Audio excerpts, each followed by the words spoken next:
ஒரு கலந்துரையாடல் தான்.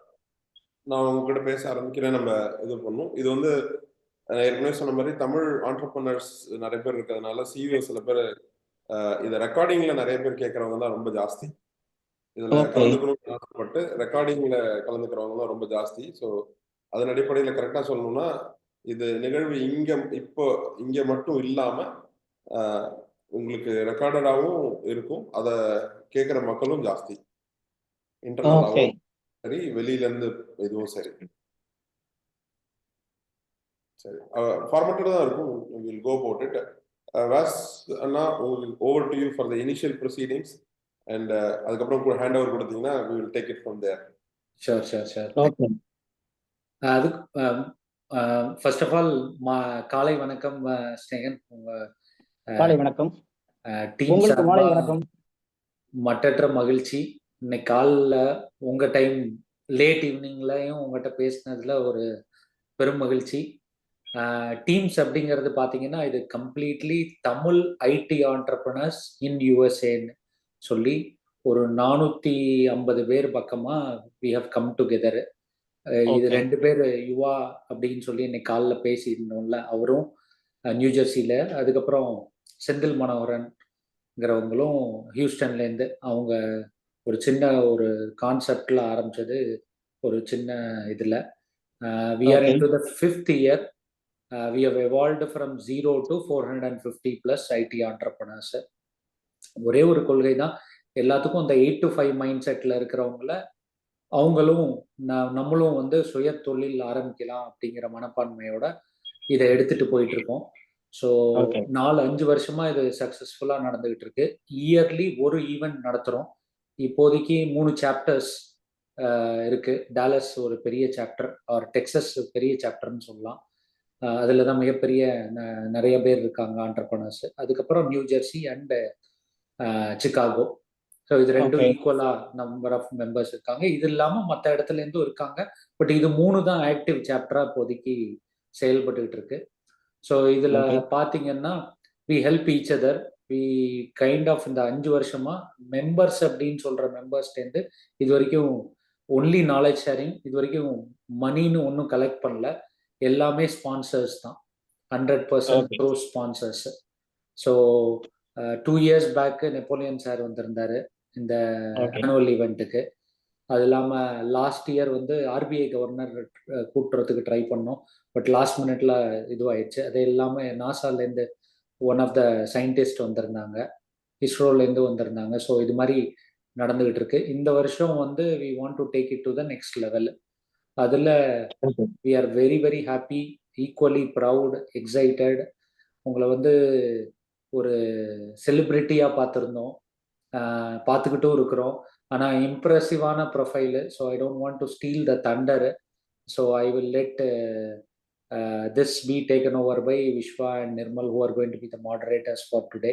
So we'll have a lot of questions, we will have a lot of people join us and go from there.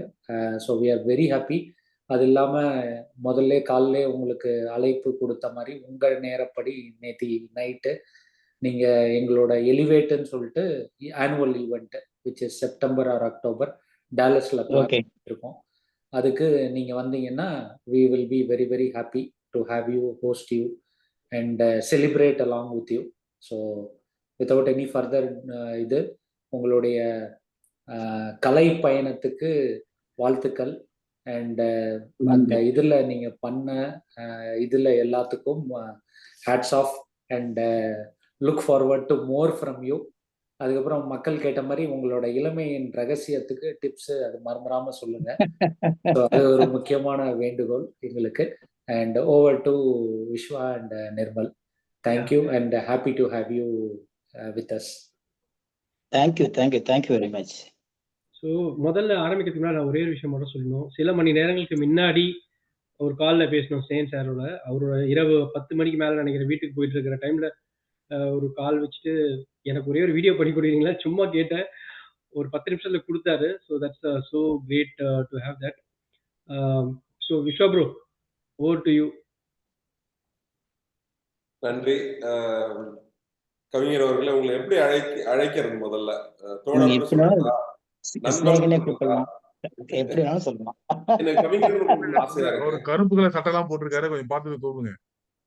ஐயோ, இதை dark கவிஞர்னு green. கூப்பிடுறதா? Vishwa bro உங்க camera on பண்ணுங்க. Sorry, ஏன் ஒண்ணும் இல்ல.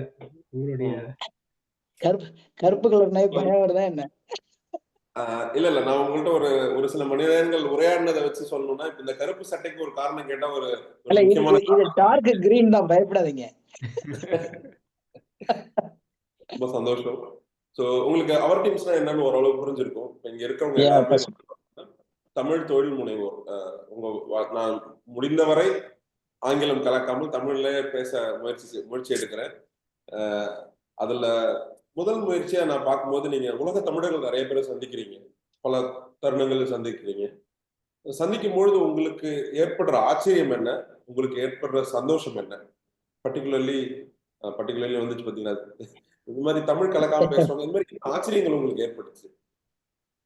இல்ல, நிறைய ஆச்சரியங்கிறத விட முதல்ல மகிழ்ச்சி ஏற்படும். என்னன்னு கேட்டீங்கன்னா, உலகம் முழுக்க வேரூடி கிடக்கிற நம்மளுடைய இனம் இவ்வளவு தூரத்துல போய் அங்க ஒரு ஆளுமையோட தனக்கான ஒரு நாற்காலியை தயாரித்து மற்றவர்களும் அந்த நாற்காலியில உட்காரணுங்கிறதுக்காண்ட ஒரு மிகப்பெரிய ஒரு பாதையை வகுத்து கொடுக்கிற அந்த நம்பிக்கையை பார்க்கும்போது எனக்கு ஏன்னா ஒரு கிராமத்தை தாண்டாத ஒரு பல தலைமுறைகள், பேருந்தை பார்க்காத பல தலைமுறைகள், வான ஊர்தியை பார்க்காத பல தலைமுறைகள், இதையெல்லாம் கடந்து ஒரு மிகப்பெரிய எழுச்சியாகவும் புரட்சியாகவும் தான் அயலகத்தில் உள்ள தொழிலதிபர்களாக இருக்கட்டும், அல்லது தமிழ் உறவுகளாக இருக்கட்டும், அல்லது படைப்பாளிகளாக இருக்கட்டும், இவங்களை யாரை பார்த்தாலும் எனக்கு அந்த மகிழ்ச்சி வரும்.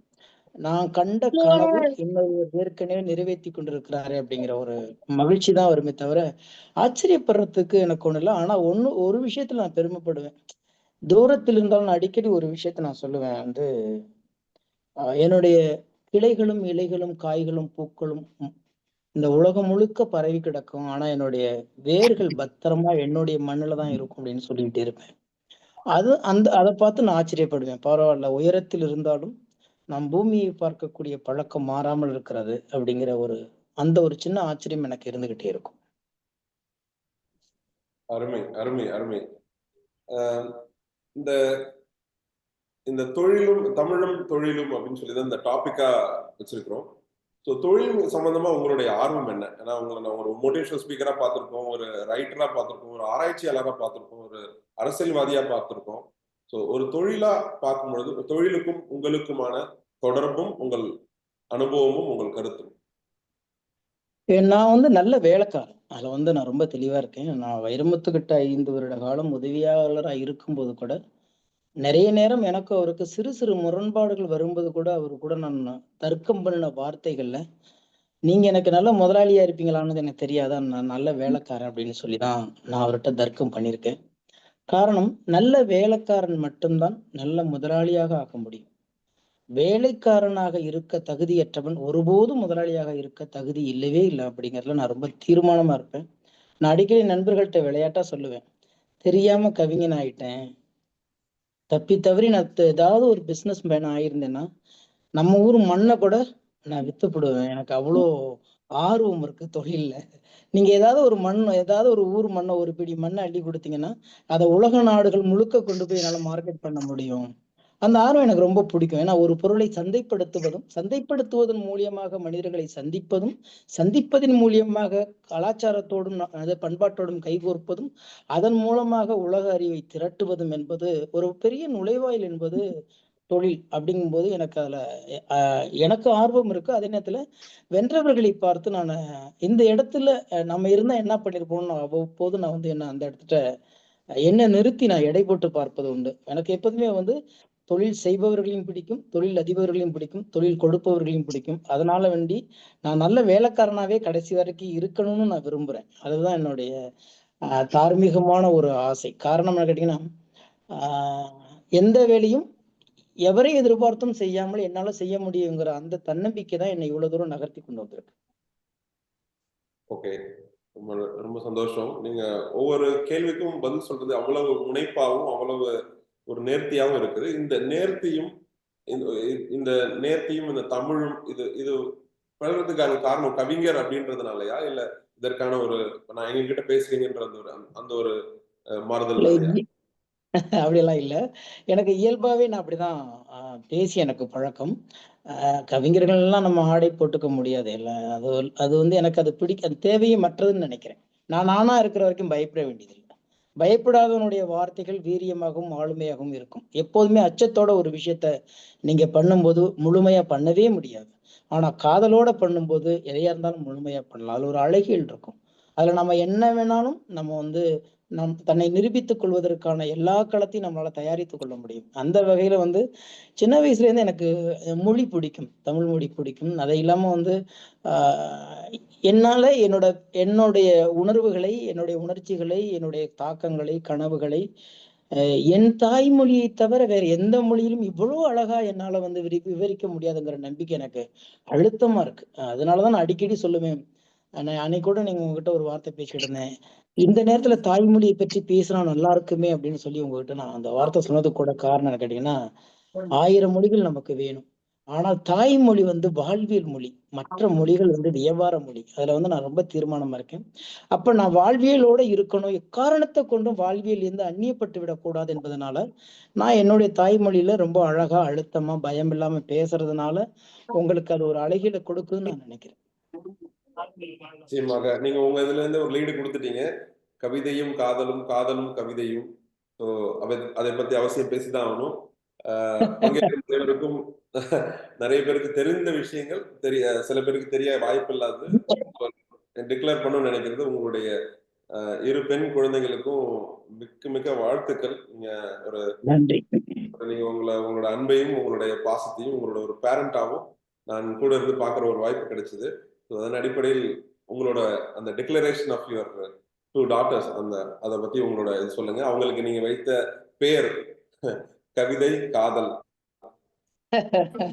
அது பொதுவா நீங்க வந்து வலைத்தளங்கள்ல பார்த்திருப்பீங்க. நான் ரொம்ப நேசிக்கக்கூடிய 2 விஷயங்கள். ஒண்ணு அம்மா. ஒரு மீட்டிங் நேசிக்க ஏதோ இடைச்சர்கள் வருது.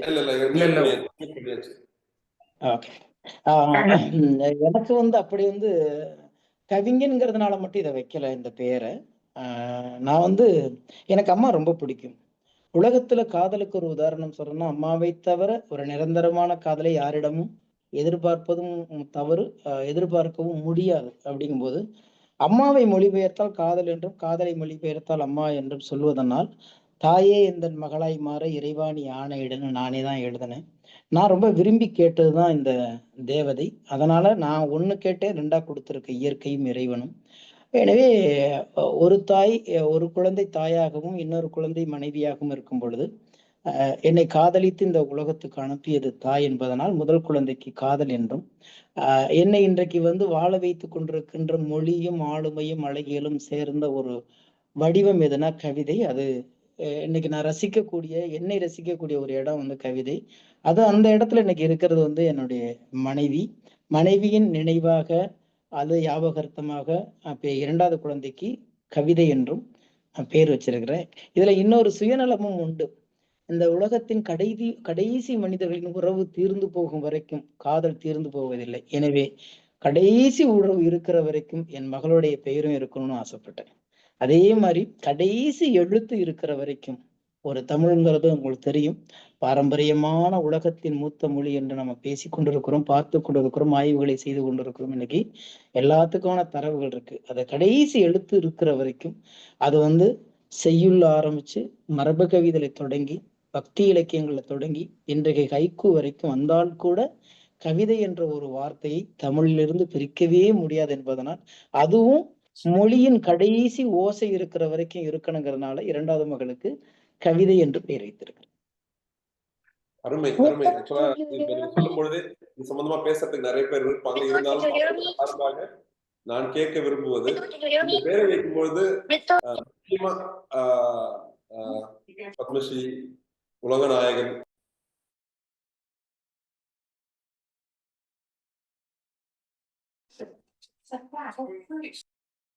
விஸ்வா ப்ரோ நீங்க மியூட்ல இருக்கீங்க. சாரி இந்த பேரும் இதுவும் நீங்க சொன்ன உடனே நீங்க மியூட் ஆயிட்டீங்க. சாரி கவிஞரை, நீங்க மியூட் ஆயிட்டீங்க. ஆமா, நான் வாய்ஸ் கேட்க மியூட் ஆல் கொடுத்தேன். கேக்குதா?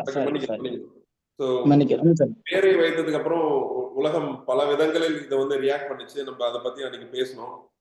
அதெல்லாம் விட எங்களுக்கு முக்கியமான இது பத்மஸ்ரீ உலகநாயகன் கமலஹாசன் இந்த பேரை பத்தி என்ன கருத்து சொன்னாரு, முக்கியமா இசைஞானி இளையராஜா அவர்கள் என்ன கருத்து சொன்னாரு, இந்த ரெண்டு கருத்தையும் கேட்டுட்டு நாங்க மூவ் பண்ண விரும்புறோம். இல்ல உண்மையில ரொம்ப பிடித்தமானது. அதுவும் அவரு வாய்மொழியால அதை வந்து இந்த உலகத்துக்கு உச்சரிக்கணும்னு ஆசைப்பட்டுதான் உலக நாயகன் மூலியமா அதை வந்து பெயர் சூட்டினது, பெயர் அணிந்தது. நான் 2 பேத்துக்குமே செல்லப்பிள்ளைங்கிறது இங்க நெருக்கமானவர்களுக்கு தெரியுமே. ஐயா இளையராஜா ஐயா அவர்களுக்கும் கமல் சார் அவர்களுக்கும் ரொம்ப செல்லங்கிறது தெரியும். அதை மீறி வந்து ஒரு அழகான ஒரு உணர்வுகளை வெளிப்படுத்தக்கூடிய இந்த பெயரை சொன்ன உடனேயே எல்லாருமே சேர்ந்துதான் ஒரு முடிவு எடுத்தோம். நானும் கமல் சார் எல்லாருமே. அப்ப அவர் ரொம்ப ஆச்சரியப்பட்டது எனக்கு என்னன்னா, அவரை தான் நம்ம வந்து இந்த உலகத்தின் ஆச்சரியமாக, எதிர்காலத்தின் ஆச்சரியமாக, நவீனத்தின் ஆச்சரியமாக பார்த்து கொண்டிருக்கிறோம். ஆனா இந்த பேரை சொல்லும் பொழுது ஒரு 2 வினாடிகள் ரொம்ப ஆச்சரியமா, ரொம்ப அழகா இருக்கு. இது வரைக்கும் யாருமே யோசிச்சதுல இல்ல. குழந்தைகளுக்கு இப்படி ஒரு பேர் வைக்கணும்னு சொல்லிட்டு. அதனால எந்த மாற்றமும் வேண்டாம், இதுவே வச்சிருவோம் அப்படின்னு சொல்லி அவங்க வந்து பாராட்டினதும் ஊக்குவித்ததுங்கிறது தான் அந்த பெயருக்கு கிடைத்த மிகப்பெரிய பலம். அப்புறம் நீங்க ஆரம்பத்துல ஒண்ணு சொன்னீங்க, இந்த பேரை பற்றி நிறைய விமர்சனங்கள் எழுந்ததுன்னு. இந்த உலகத்தில் எல்லா நல்ல விஷயங்களும் விமர்சனங்களோடு ஆரம்பிக்கிறது. எல்லா புரட்சியும் எதிர்ப்புகளோடு தொடங்குகிறது. எல்லா அழகியலும் பெரிய சிரமங்களோட எல்லா சிலையோட அழகியலும் கூட ஒரு ஒளியின் ஒரு காயத்தோடு தொடங்குகிறது. எனவே விமர்சனம் வந்ததுதான் இந்த பெயர்களுக்கான வெற்றியாக நான் கருதுகிறேன். ரொம்ப ரொம்ப சந்தோஷம். இசைஞானி அவர்கள் என்ன சொன்னாங்க? இசைஞானி சொல்ல வேண்டியதில்ல. எது ரொம்ப நாளா அடகாத்து வச்சிருந்தேன் இந்த பேர் அப்படின்னு நான் கேட்டிருந்தேன். அப்படிலாம் இல்ல.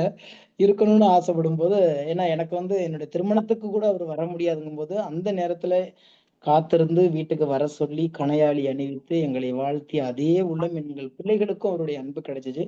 மகிழ்ச்சியா இருந்துச்சு. ரொம்ப அழகா இருக்கு. நல்ல எல்லாரும் தினந்தோறும் புழக்கப்பட்டுட்டு இருந்தாலும் அதை ஒரு பெயரின் அடையாளமா வைக்கணுங்கிறது ஒரு பெரிய விஷயம் அப்படின்னு சொல்லி பாராட்டினாங்க, மகிழ்ச்சி அடைஞ்சாங்க.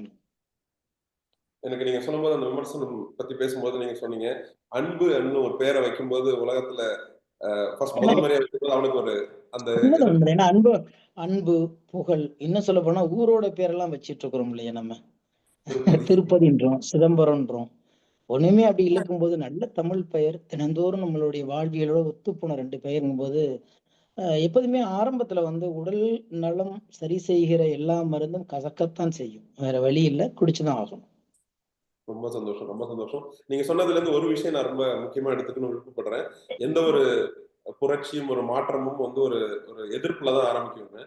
கிட்டத்தட்ட இங்க இருக்கிற எல்லா ஆண்டர்பிரனர்ஸ், எல்லா தொழில் முனைவோரும் நாங்க தொழில் பண்ண போறோம் அப்படின்னு சொன்ன உடனே முதல்ல ஏற்பட்டிருக்க போறது வாங்க வாங்க தொழில் முனைவர் வாங்க அப்படின்னு சொல்றது இல்லாம எதிர்ப்பு தான் கிளம்பி இருக்குன்னு நினைக்கிறேன். அதன் இதுல கடந்து அப்படியே அடுத்த கேள்விக்கு மூவ் ஆகிறேன். உங்க கூட நான் பேசும்பொழுது நிறைய இனிஷியேட்டிவ் நீங்க வந்து நம்ம எங்களோட இதுல சொல்லணும்னா இன்னோவேட்டிவ்னு சொல்லுவோம். பிசினஸ்ன்றது ஒரு இன்னோவேஷன் தான். ஒரு ஒரு ஸ்டார்ட் அப் இல்லை ஒரு ஆண்டர்பிரினர்ஷிப்ன்றது இன்னோவேட்டிவ். நீங்க வந்து ஒரு நார்மல் கவிஞரை தாண்டி ஒரு நார்மல் நான் மீன் பண்றது கவிஞர் நார்மல் இல்லை, கவிஞர் அர்பன் ஆகும். கவிஞரை தாண்டி ஒரு அரசியல்வாதியை தாண்டி ஒரு தமிழ் ஆராய்ச்சியாளர்களை தாண்டி நீங்க பல விஷயங்கள் இன்னோவேட்டிவா பண்ணிட்டு இருக்கீங்க. அது முக்கியமா நான் உங்களுக்கு எல்லாருக்கும் இங்க டிக்ளேர் பண்ணணும்னு நினைக்கிறது ஒண்ணு வந்து நீங்கள் வந்து ஆராய்ச்சி செய்யற அந்த 5 இனங்களுக்கான காதல் மற்றும் உங்களுடைய திருக்குறள் கதைகள் இதை பத்தி மக்களுக்கு தெரியணும்ன்றது எனக்கு ரொம்ப ஆசையா இருக்குது. உண்மைதான். நிறைய புத்தகங்கள் இப்ப நிறைய கவிதை எழுதி இது வரைக்குமே ஒரு 6-7 கவிதை புத்தகங்கள், ஒரு கட்டுரை தொகுதி வந்திருக்கு. அது மறுபடியும் அது மறுபதிப்பு இல்லாமல் இருக்கு. ஆனா அதே நேரத்துல மீண்டும் மீண்டும் கவிதைகளையும் காதலையும் பதிவு செய்ய தான் போறோம். சாகிற வரைக்கும் அதை பதிவு செய்ய தான் போறோம். அதை மீறி என்னை இந்த இடத்துல கொண்டு வந்து நிறுத்தி இந்த மொழிக்கும் இந்த இலக்கியத்துக்கும் என்ன பண்ணணும் அப்படின்னு நினைக்கும் பொழுது, முன்னவர்கள் எங்கேயோ எங்கேயோ ஒரு இடத்துல விட்டு போனதை வந்து பின்னவர்களுக்கு கொடுக்கணுங்கிறதுல நான் ரொம்ப தீர்மானமா இருக்கும்போதுதான் காதலை நம்ம டிஃபைன் பண்ணலாம் அப்படின்னு எனக்கு தோன்றியது. அதனாலதான் வந்து ஐவகை நிலங்களில் காதல் பொதுவா வந்து இன்னைக்கு இலக்கியங்கள்ல காதல்னு பேசினாவே குறிஞ்சி திணையில வந்து நம்ம வந்து தலைவன் தலைவியை பத்தியுமே பேசிட்டு இருப்போம். அதே மாதிரி தானே இப்ப மலையும் மலையும் சார்ந்த இடம் குறிஞ்சி என்கின்ற போது கடலும் கடலும் சார்ந்த இடம் நெய்தல் போல மணலும் மணலும் சார்ந்த இடம் பாலை போல. ஒவ்வொரு இடத்துலையும் இந்த 5 நிலங்கள்லையுமே மனிதர்கள் வாழ்ந்திருப்பாங்க. 5 நிலங்களையும் உணர்வுகள் இருந்திருக்கும், உறவுகள் இருந்திருக்கும். அப்படி இருக்கும் பொழுது ஒரு குறிஞ்சி திணையை பற்றி காதல் ஒரு தலைவனையும் தலைவியும் மட்டுமே பேசிட்டு இருக்கிறோமே, அப்ப தட்பவெப்பத்துக்கு தகுந்த மாதிரி, இடத்துக்கு தகுந்த மாதிரி, பொருளுக்கு தகுந்த மாதிரி காதலின் அந்த தழுவுதலும், உணர்தலும், உணர்த்துதலும், பிடித்தலும், பிரிதலும் கூட எந்த மாதிரி உணர்வுகளை வெளிப்படுத்தியிருக்கும். இப்ப வந்து குளிர் பிரதேசத்துல ஒரு நமக்கான ஒரு ஆடை தேவைப்படுகிறது போத்திக் கொள்வதற்கு அப்படின்னா, கோடை பிரதேசத்துல என்ன தேவைப்பட்டிருக்கும், கடல் பிரதேசத்துல என்ன தேவைப்பட்டிருக்கும், அங்க கால சூழல் எப்படி இருந்திருக்கும், அப்போ ஒரு ஒரு ஆணுடைய உணர்வும் ஒரு பொண்ணோட உணர்வும் எப்படி இருந்திருக்கும் அப்படிங்கிற ஒரு விஷயத்த ஏன் நம்ம வந்து நிறைய பேர் அதை தொடாமலே போயிட்டாங்க மேலோட்டம் அப்படிங்கும்போது, ஐவகை நிலங்களில் காதல் அப்படிங்கிறத ஒரு ஆய்வு பண்ணிட்டு இருக்கிறேன் பெரிய லெவல்ல. காரணம், அந்த ஆய்வோடைய முடிவுல நான் விரும்புறது என்னன்னா, இந்த உலகம் ஐவகை நிலங்களால் ஆனதுதான். கடலாலும், மலையாலும், பாலைவனத்தாலும், நிலத்தாலும் இப்படி ஆன ஒரு இடம்தான். அப்ப இந்த எப்படி பார்த்தாலும் இந்த ஐவகை நிலங்களுக்குள்ளத்தான் உலகம் அடங்கும், இந்த பூமி அடங்கும். அப்ப இந்த பூமிக்குள்ள இருக்கிற ஐவகை காதல்களையும் நம்ம வெளிப்படுத்தும் பொழுது, உலகத்தில் 1000 கோடி காதல்கள் வந்தாலும் இந்த ஐவகை காதல்களுக்குள்ளதான் அடங்கணும், அது இதை சார்ந்ததா தான் இருக்கணும் அப்படிங்கிறத நம்ம டிஃபைன் பண்ணணும் அப்படிங்கிறதுக்காக தான் நான் வந்து அந்த இதை எடுத்திருக்கேன். இதுல என்னன்னா 6ஆம் திணை அப்படின்னு ஒண்ணு வச்சிருக்கோம். இந்த நிலங்களை மீறி வயது முதிர்ந்த பிறகு ஒரு காதல் தேவைப்படுகிறது. அதற்கு காமம் தெரியாது, கவர்ச்சி தெரியாது, எதிர்பார்ப்பு இருக்காது, ஏமாற்றம் கூட அவ்வளவு வழியாக இருக்காது, வார்த்தைகள் தேவைப்படாது, வசதிகள் தேவைப்படாது, சுருங்கி போன தோள்களோடும் முடிந்து போன பயணத்தோடும் திரும்பி பார்க்கும் பொழுது நல்லா இருக்க என்று கேட்பதற்கு ஒரு அழகிய விழியின் புன்னகை தேவைப்படுகிறது.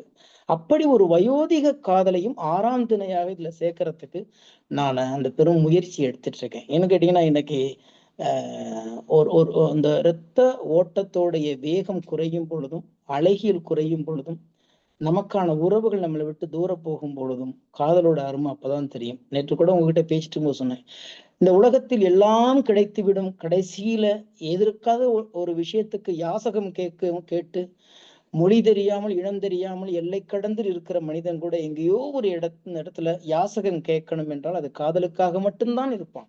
கடைசியில் அவனுக்கு தேவைப்படுவது காதலாகத்தான் இருக்கும். பணம் சேர்க்கலாம், வீடுகள் வாங்கலாம், காரு வாங்கலாம், 1000 கோடி நீங்க பேங்க்ல பேலன்ஸ் வச்சுக்கலாம், எல்லாம் போகலாம். ஆனால் இதையெல்லாம் சொல்லி தீர்ப்பதற்கும், சொல்லி பார்ப்பதற்கும், சந்தோஷத்தை பகிர்ந்து கொள்வதற்கும் இன்றொரு இதயம் தேவைப்படுகிறது. இந்த உலகத்தின் கடைசி மனிதனுக்கும் காதல் தேவைப்படுகிறது என்பதனால இந்த ஐவகை நிலங்கள் காதல் ஆராய்ச்சியோட 6ஆம் திணையையும் ஒரு மிகப்பெரிய ஆய்வுல இறங்கிட்டு இருக்கிறேன். சரியா வரும்னு நினைக்கிறேன், பார்க்கலாம். திருக்குறள் பத்தி, திருக்குறள் கதைகள் பத்தி, ஏன்னா ஆமா, எனக்கு உலகத்திலேயே அதிகமாக மொழிபெயர்க்கப்பட்ட ஒரு நூல் எதுனா திருக்குறள் தான். உங்களுக்கு தெரியும், அதிகமா உலகத்திலேயே அதிகமாக மொழிபெயர்க்கப்பட்ட நூலும் திருக்குறள் தான். அதிகமாக கருத்துரையும் பொழிப்புரையும் எழுதப்பட்ட நூலும் திருக்குறள் தான். அதே நேரத்தில் இந்த வாழ்வியலுக்கு வந்து மதம் சார்ந்து, இனம் சார்ந்து, ஜாதி சார்ந்து இல்லாமல் மனிதம் சார்ந்து ஒரு வேதம் இருக்குது என்றால் அது திருக்குறள் தான். இது எந்த காலத்திலையும் அதை வந்து யாராலையும் மாற்ற முடியாது. ஒரு உதாரணத்துக்கு, இந்துக்கு இது பகவத்கீதையும், கிறிஸ்தவர்களுக்கு பைபிளும், இஸ்லாமியர்களுக்கு குரானும் இருப்பது மாதிரி மனிதர்களுக்கு என்று ஒண்ணு வேணும்னா அது கண்டிப்பாக அது திருக்குறள் தான். அப்ப இதை அடுத்த காலகட்டத்துக்கு கொண்டு போகணும் அப்படின்னா, வெறும் எல்லாரும் மாதிரியும் நம்மளும் ஒரு பொழிப்புரை எழுதி அதை ஒரு நூலாகவோ, ஒரு குறைந்தபட்சம் ஒரு 200 பக்கம் உள்ள ஒரு நூலாகவோ மாத்துறதை விட, இது அடுத்த தலைமுறைக்கு கொண்டு போகணும்னா இதை கதைகளா கொண்டு போனோம் நல்லா இருக்கும். காரணம், நான் நிறைய நீங்க சொன்னது மாதிரி நிறைய வெளிநாட்டிலிருந்து வருகிற அயலக தமிழர்கள் வருவாங்க. அவங்க கேட்கிற ஒரே ஒரு விஷயம்னா, குழந்தைகள் கதைகளுக்கு இப்ப வந்து ரொம்ப பஞ்சமா இருக்கு. இப்ப எந்த எழுத்தாளர் குழந்தைகளை பத்தி எழுதுறாங்க அப்படிங்கும்போதுதான் எனக்கே அந்த சிந்தனை வந்துச்சு. ஆமா இல்ல, அளவழியப்பாவுக்கு பிறகு குழந்தைகளுக்குன்னு எழுதக்கூடிய எழுத்தாளர்கள் ரொம்ப குறைவாக இருக்கிறாங்க 1-2. அதுவும் முகம் தெரியாதனால வேண்டி அதை பெரிய கொண்டாட்டத்தோடய அதை வந்து மிகப்பெரிய பிரசித்தமா நம்ம கொண்டு வரதும் இல்லை. அப்படிங்கும்போது சரி, அப்ப குழந்தைகளுக்குன்னு எழுதுறதை விட நல்ல விஷயங்களை குழந்தைகளுக்கு கொடுக்கலாம். அப்படிங்கும்போது ஏன் திருக்குறள்களை வந்து முழுக்க முழுக்க நம்ம கதைகளா மாற்றக்கூடாதுன்னு நினைச்சேன். இதுல நிறைய பேர் எழுதியிருக்காங்க, நான் மட்டும் இல்லை. அப்படி எழுதுறவங்க என்ன செய்வாங்கன்னா, ஒரு அதிகாரத்துக்கு ஒரு கதை எழுதலாம். ஒரு உதாரணத்துக்கு எடுத்துக்கிட்டீங்கன்னா, அன்புடைமை அப்படின்னு ஒரு அதிகாரம் இருக்குன்னா அதன் கீழே ஒரு 10 குறள் வரும் ஒரு அதிகாரத்துக்கு கீழே. அந்த 10 குறளும் அன்பை பற்றி மட்டும்தான் சொல்லும். அன்பை வெவ்வேறு கோணத்தில் சொல்லும், வெவ்வேறு களத்தில் சொல்லும். அப்படி சொல்லும் பொழுது அந்த ஒரு அதிகாரத்துக்கு வேண்டுமென்றால் ஒரு கதை எழுதலாம். ஆனால் ஒவ்வொரு குறளுக்கும் ஒரு கதை எழுதுவது என்பது ரொம்ப ரொம்ப ரொம்ப ரொம்ப சிரமம். அது நிறைய இலக்கிய ஆய்வாளர்கள் எல்லாம் நான் கேட்கும் பொழுது ரொம்ப சிரமம். நிறைய பேர் முயற்சி எடுத்து அதுல பின் வாங்கிட்டாங்க அப்படின்னு சொன்னாங்க. ஆனா அப்படி இல்லை, இருக்கக்கூடாது. நம்ம என்ன நடந்தாலும் அதை செஞ்சு முடிக்கணும் அப்படின்னு சொல்லிட்டு 1330 குறள்களுக்குமே கதை எழுதுவதாக திட்டமிட்டு இப்போது முதல்ல அந்த அறத்துப்பால்ல தொடங்கியிருக்கேன். இப்ப இந்த அறத்துப்பால்ல இருக்கிற எல்லா அதிகாரத்திலும் இருக்கிற ஒவ்வொரு குறளுக்கும் ஒரு கதை. இது மாணவர்களுக்கும் இளைஞர்களுக்கும் சார்ந்த ஒரு புத்தகமாகவும் ஒரு ஒரு கதை களமாகவும் அறத்துப்பால் இருக்கும். பொருட்பாலை பொறுத்த வரைக்கும் உங்களை மாதிரி தொழில் அதிபர்களுக்கும் தொழில் முனைபவர்களுக்கும் அரசியல்வாதிகளுக்கும் சமூக சிந்தனையாளர்களுக்கும் இருக்கும். ஏன்னா அதுல நிறைய சொல்ல வேண்டிய கருத்துக்கள் இருக்கு. ஒரு ஆட்சினா எப்படி இருக்கணும், தொழில்னா எப்படி இருக்கணும், அதுல அவ்வளவு சொல்லியிருக்காங்க. அதனால அதை 2ஆம் கட்டமா பிரிச்சுக்கிறோம். 3வது கட்டம் காதலர்களுக்கும் இல்லத்தவர்களுக்கும் இளைஞர்களுக்கும் இருக்கணுங்கிறதுனால இன்பத்துப்பாலை பிரிக்கிறோம். 3 பிரிவா பிரிச்சு.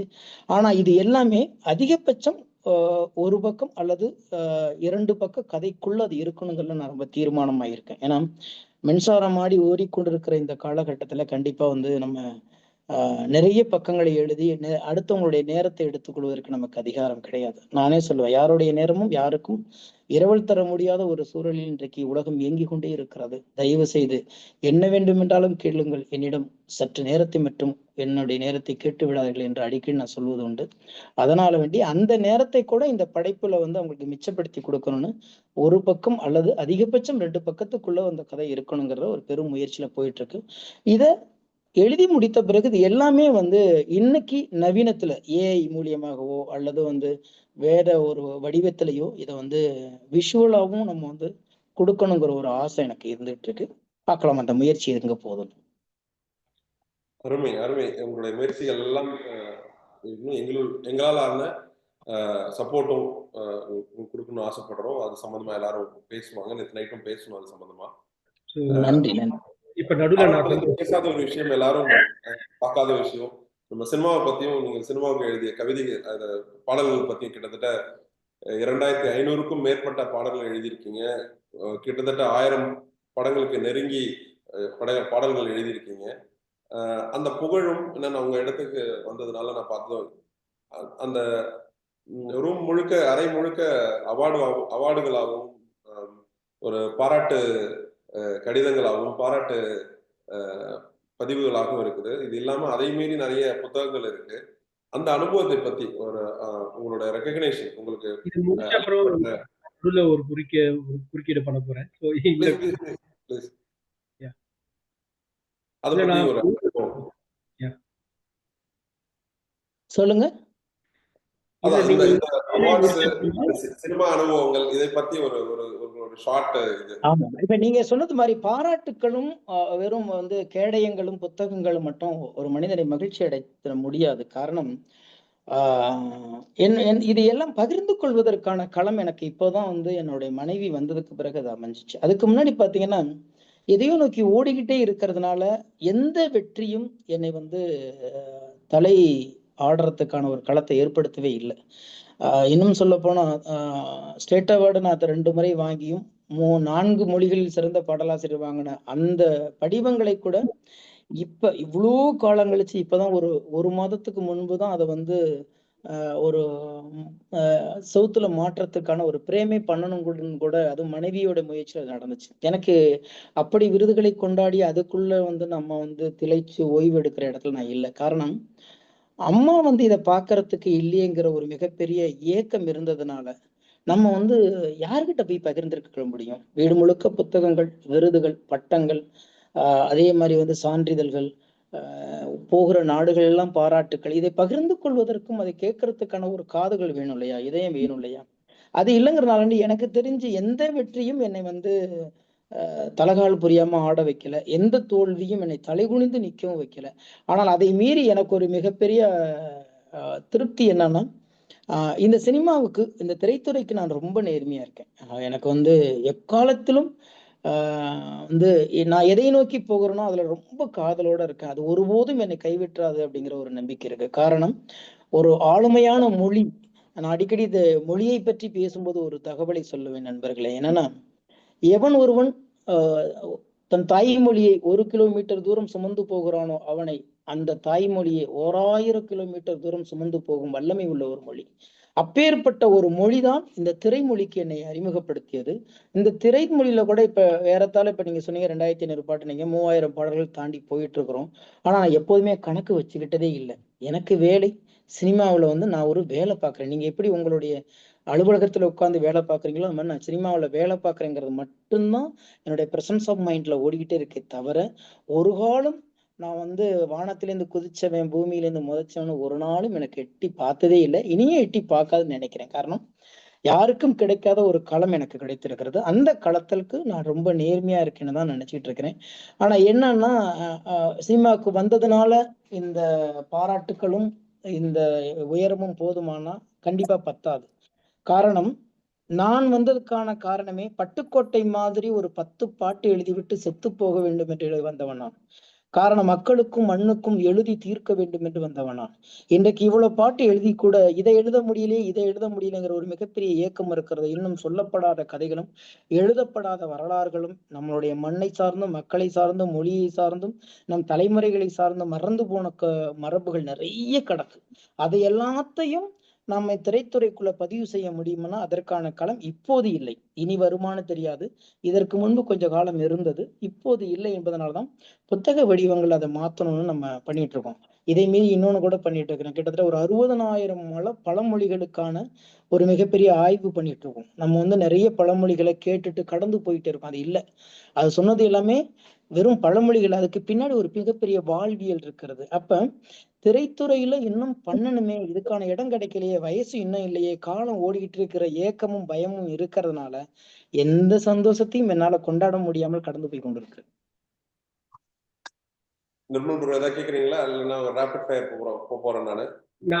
நான் ஒரு செஷன் வச்சிருக்கேன், அதனால தான் வெயிட் பண்ணிட்டு இருந்தேன். ஸோ சொல்லுங்க. ஒரு சின்ன விளையாட்டு ஸ்னேகனோட. ஆஹா. சொல்லுங்க. நீங்க பிக் பாஸ்ல நிறைய டாஸ்க் பார்த்திருப்பீங்க. இப்போ உங்களுக்கு நாங்க ஒரு டாஸ்க் வச்சிருக்கோம். ஆனா டாஸ்க் தெரியலன்னா நான் தெரியலன்னு சொல்லிடுவேன். ரொம்ப சிம்பிளா தான் இருக்கும். என்னோட ஸ்கிரீன்ல வந்து உங்களோட சில பாடல்களை வந்து நான் அணிவகுத்து வச்சிருக்கேன். ஸோ சரி. இதுல வந்து நமக்கு ஒரு 5 பாடலை மட்டும் நம்ம சூஸ் பண்ணி பேசிடுவோம். எந்த பாடல் இருக்கோ அந்த பாடலை நீங்க எழுதும் போது இருந்த அனுபவம், கூட பழகின மக்கள், அந்த தருணங்களை ஷேர் பண்ணா போதும். ஓ, தாராளமா பண்ணலாம்.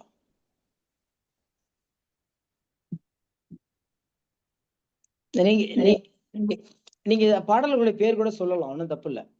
ஆமா, அந்த பாடலோட பேர் வரப்போகுது. ஓகே.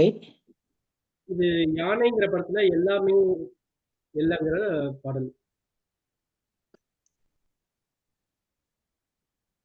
ராம் தானே? தெரியலன்னா என்னுடைய குரல் கேக்குதா? கேக்குது. சொல்லுங்க. என்ன இப்ப எந்த பாட்டை பத்தி ஃபர்ஸ்ட் பேசுவோம் முதல்ல? ஸ்கிரீன்ல தெரியுது இல்லையா, எல்லாமே எல்லா அப்படின்னு சொல்லிட்டு யானைங்கிற படத்துல இருந்து. ஆமா, அதுல வந்து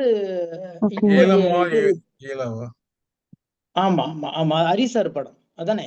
ஆமா, அதேதான். இப்ப ஹரிசார் படத்தை பொறுத்த வரைக்கும் எனக்கு வந்து அதுல இதை பேசுறதுக்கு முன்னாடி அவருடைய இன்னொரு ஒரு உறவுகளை பத்தி பேசலாம். எனக்கு முதல்ல ஹரிசார் கூட வந்து தமிழ்ங்கிற படத்துல எழுதினேன். நானும் வாலிசாரும் எழுதணும். அதற்கு பிறகு வந்து சாமி படம் தான் உங்களுக்கு தெரியும், மிகப்பெரிய பிரச்சனைகளையும் பிரபலத்தையும் ஒன்றாக கொண்டு வந்த பாட்டு கல்யாணம் தான் கட்டிக்கிட்டு ஓடி போலாமா. அதற்கு பிறகு கோயில்லையும் அவற்றை நான் எல்லா பாட்டும் நான் தான் எழுதினேன், கோவிலுங்கிற படத்துலையும். இப்ப அதனுடைய தொடர்ச்சியா இந்த படத்துல ரொம்ப நாள் கழிச்சு நான் அவர்கிட்ட எழுதினேன். பொதுவா வந்து ஹரிசார்ட்ட வந்து ஒரு நல்ல பழக்கமே, எந்த களத்துல பாடல் வருதோ அந்த களத்துல உள்ள மொழி சார்ந்த வார்த்தைகள் உள்ள வரணும்னு நினைப்பாரு. அப்ப அந்த ஏழைங்கிற வார்த்தை கூட திருநெல்வேலி பாஷையில அங்க இருந்து அந்த மண்ணை சார்ந்த கதைங்கிறதுனால வேண்டிதான் அப்படி ஆரம்பிச்சது. அது ஒரு காதல் பாட்டாக இருந்தாலும் ஆனா அங்க உள்ள அந்த நிலப்பரப்புல உள்ள வார்த்தைகள், அந்த நிலப்பரப்புல உள்ள பண்பாட்டை வச்சு எழுதணும்னு விரும்புவாரு. அப்படி எழுதப்பட்ட பாட்டு தான் அது. அது வந்து எப்போதுமே நாங்க ஹரிசார் கூட எழுதும்போது நேரடியா உட்காந்து ஒரு 1/2 மணி நேரம் 1 மணி நேரத்துல அந்த பாட்டை எழுதிருவோம். எப்போதுமே நான் உட்காருவாரு, அவர் சுச்சுவேஷன் சொல்லுவாரு, டியூன் ஏற்கனவே வாங்கி வச்சிருப்பாங்க. போட போட சொல்லும்போது நம்ம வந்து சொல்லும் பொழுது வேணும் வேண்டாங்கிறது தீர்மானம் தெரிஞ்சிடும். தனி ஒரு மனிதன் ஒரு தீர்வு பண்ணும்போது நமக்கு ஒரு பெரிய குழப்பம் இருக்கும். இது பிடிக்குமா அது பிடிக்குமான்னு நிறைய எழுத வேண்டியிருக்கும். ஆனா டைரக்டர் ஹரி, இயக்குனர் ஹரி கிட்ட எழுதும்போது மட்டும் நேரடியா உட்காரும்போது ரொம்ப இலகுவா, அதிகபட்சம் வந்து நம்ம வந்து ஒரு 1 மணி நேரம் 2 மணி நேரத்துல அந்த பாட்டை எழுதி முடிச்சிடலாம். அப்படி உருவான பாட்டு தான் அந்த பாடல். ஓகே. அடுத்த அடுத்த இதுக்கு போயிருவோம்.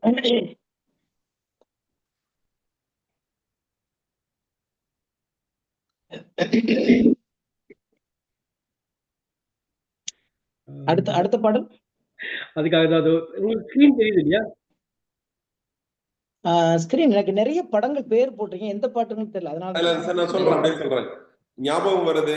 ஞாபகம் ஆட்டோகிராஃப். வருது. இது வந்து எல்லாருக்குமே ஒரு ஆட்டோகிராஃப்ல ஃபேவரட்டான சாங்கா இருக்கும். இது எனக்குமே வரணும்னு நான் ரொம்ப ஆசைப்பட்டேன். சுத்தும்போது கண்டிப்பா வந்துடணும்னு சொல்லிட்டு. ஸோ இத பத்தி கொஞ்சம் சொல்லுங்க. ஆட்டோகிராஃப் ரீ-ரிலீஸ் வேற ஆகுது.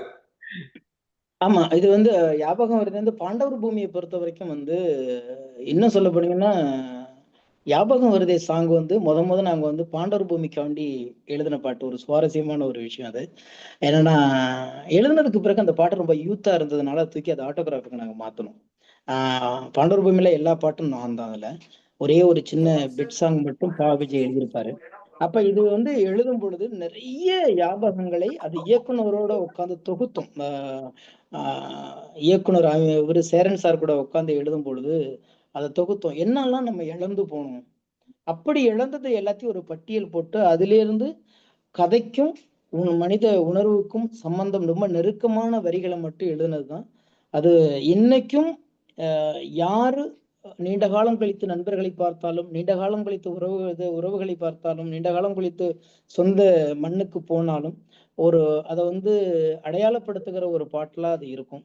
அது வந்து எல்லாத்தையுமே கலங்க வைத்த பாடல். நான் கூட சில நேரங்கள் இன்னும் கூட இவ்வளவு காலம் கழித்து கூட எங்கேயாவது தனிமையா எங்கேயோ நான் ரொம்ப தூரம் நான் பயணம் செய்யும் பொழுது என்னை எறியாமல்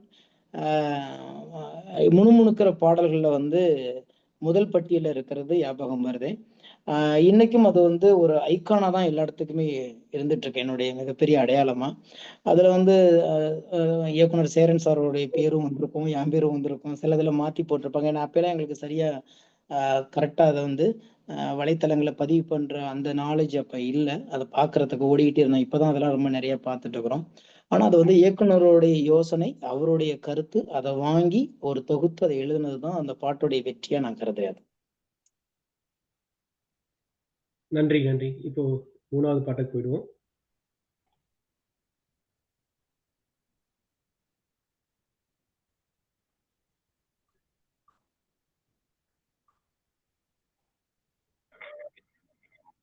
இதுவும் எல்லாரோட ஒரு ஒரு பிளேலிஸ்ட்ல இருக்க ஒரு சாங் தான். மன்மதன் படத்துல இருந்து மன்மதனே நீ. யா, சிம்பு சார் கூட அப்போ வந்து சிம்பு வந்து ரொம்ப பீக்ல இருந்தார். இன்னொரு இந்த மன்மதனி சாங் இன்னைக்கும் கூட காதலர்களுடைய ஒரு மிகப்பெரிய பிரியமான பட்டியலில் அது இருந்துகிட்டு இருக்குது. அதுல எனக்கு ரொம்ப பிடித்தது என்னன்னு கேட்டீங்கன்னா, ஒருத்தனை வர்ணிக்கிறது போறது பொதுவா சொல்லுவாங்க, என்னுடைய பாடல்கள்ல வந்து பெண்மையை மேன்மைப்படுத்தி எல்லா இடத்துலயும் இருக்கும் அப்படிம்பாங்க. ஆனால் அந்த பெண்மை காதலுக்கு முன்னாடி அந்த ஒரு முறை பார்த்தால் பலமுறை இணைக்கிறாய் என்ன விசித்திரமோ, நண்பனே எனக்கு காதலன் ஆனான் அதுதான் சரித்திரமோங்கிறது தான் அந்த ஒட்டுமொத்த பாடல்களுடைய சாராம்சம். ஆனா எனக்கு அதுல ரொம்ப நான் ரசிச்சு எழுதின வரிங்கிறது, எனது படுக்கறைக்கு உனது பெயர் வைக்கவான்னு எழுதியிருப்பேன். இன்னைக்கு பாத்தீங்கன்னா ஒரு காதலனுக்கு ஒரு காதலி கொடுக்கிற அந்த ஒரு மிகப்பெரிய தேசமாக, மிகப்பெரிய ஒரு ராஜ்யமாக பாக்குறது வந்து not allowed inside the other person. இந்த வளாகத்துக்குள்ள உன்னை தவிர எவனுக்கும் அனுமதி இல்லைங்கிற ஒரு உரிமையை ஓப்பனா டிக்ளேர் பண்ற வந்து அந்த தகவல் இருக்கு இல்லையா, அது காதலின் அர்ப்பணிப்பா நான் பாக்குறேன். அப்போ வந்து நிறைய பத்திரிகைகள்ல பேசப்பட்டதும் கூட அதுதான். சாலைக்கு பேர் வைக்கலாம், வீட்டுக்கு பேர் வைக்கலாம், கட்டடத்துக்கு பேர் வைக்கலாம், ஒரு படுக்கறைக்கு பேர் வைக்கலாமாங்கிறத கவிதையில கொண்டு வந்தவர் அப்படின்னு சொல்லி நிறைய இலக்கியவாதிகளே என்கிட்ட பேசினாங்க. எனது படுக்கறைக்கு உனது பெயர் வைக்கவான்னு சொல்லி தன்னை சமர்ப்பணம் அடிக்கும்போது அது மாதிரி ஒரு முறை பார்த்தால் பல முறை இணைக்கிறாய் என்ன விசித்திரமோ நண்பனே எனக்கு காதலனானான் அதுதான் சரித்திரம்ங்கிறது வந்து அதே மாதிரி அடிமை சாசனம் எழுதி தெரிகிறேன் அன்பாய் பார்த்து கொள்ளுங்கிற வார்த்தைகள் இது முழுக்க முழுக்க வந்து காதலில் ஊறி போன அல்லது காதலி இப்படி ஒரு காதலி கிடைச்சிருந்தா எப்படி இருக்கும்னு ஏங்க வைக்கிற ஒரு ரசனைக்குரிய பாடல். அது என்னைக்கும் அது சிம்புக்கும் சரி, அதே நேரத்துல ஜோதிகா மேமுக்கும் சரி, எனக்கும் சரி, எல்லாத்துக்குமே வந்து அது ஒரு அடையாளப்படுத்துகிற ஒரு பாடலாக இருந்துச்சு. ஆனா இந்த பாட்டு அந்த காலகட்டத்துல தான் அவங்க ஜோதிகா மேம் வந்து சூர்யா சார் கூட காதல் அரும்பிய காலகட்டத்துக்கு இந்த பாட்டு வந்தது வந்து ஒரு மிகப்பெரிய பலமாகவும் பாலமாகவும் அமைஞ்சிருச்சுன்னு நிறைய நண்பர்கள் சொல்லுவாங்க. அது ஒரு வகையில பெருமை தான். ஒரு காதலுக்கு பாடல் எழுத போய் அந்த பாடல் ஒரு காதலுக்கு பாலமா அமைஞ்சதுங்கிறது சந்தோஷமான ஒரு விஷயம் தாங்கிறதுல எனக்கும் மகிழ்ச்சி தான். நன்றி. ஸோ இன்னும் ஒரு 2 பாட்டு தான் இருக்கு. ரொம்ப தாராளமா நேரம் பேசலாம். ஏன்னா இது உங்களோட ஞாபகங்களையும் கிளற ஒரு ஒரு இதுவா இருக்குமே அப்படின்னு. உண்மைதான் அல்ல. இது ஆடுகளம் படத்துல இருந்து ஐயையோ நெஞ்சு. தனுஷோட படம். ஐயையோ நெஞ்சு அலையுதடியா. ஆமா. ஆமா, ஐயையோ நெஞ்சு அலையுதடி வந்து ஆடுகளத்துல வந்து இதுல என்னன்னா எனக்கு எஸ்பிபி சார் பாடின கடைசி பாட்டு. எனக்கு அவரு நிறைய கிட்டத்தட்ட எனக்கு குறைந்தபட்சம் எனக்கு ஒரு 50-60 பாட்டுக்கு மேல பாடியிருக்காரு.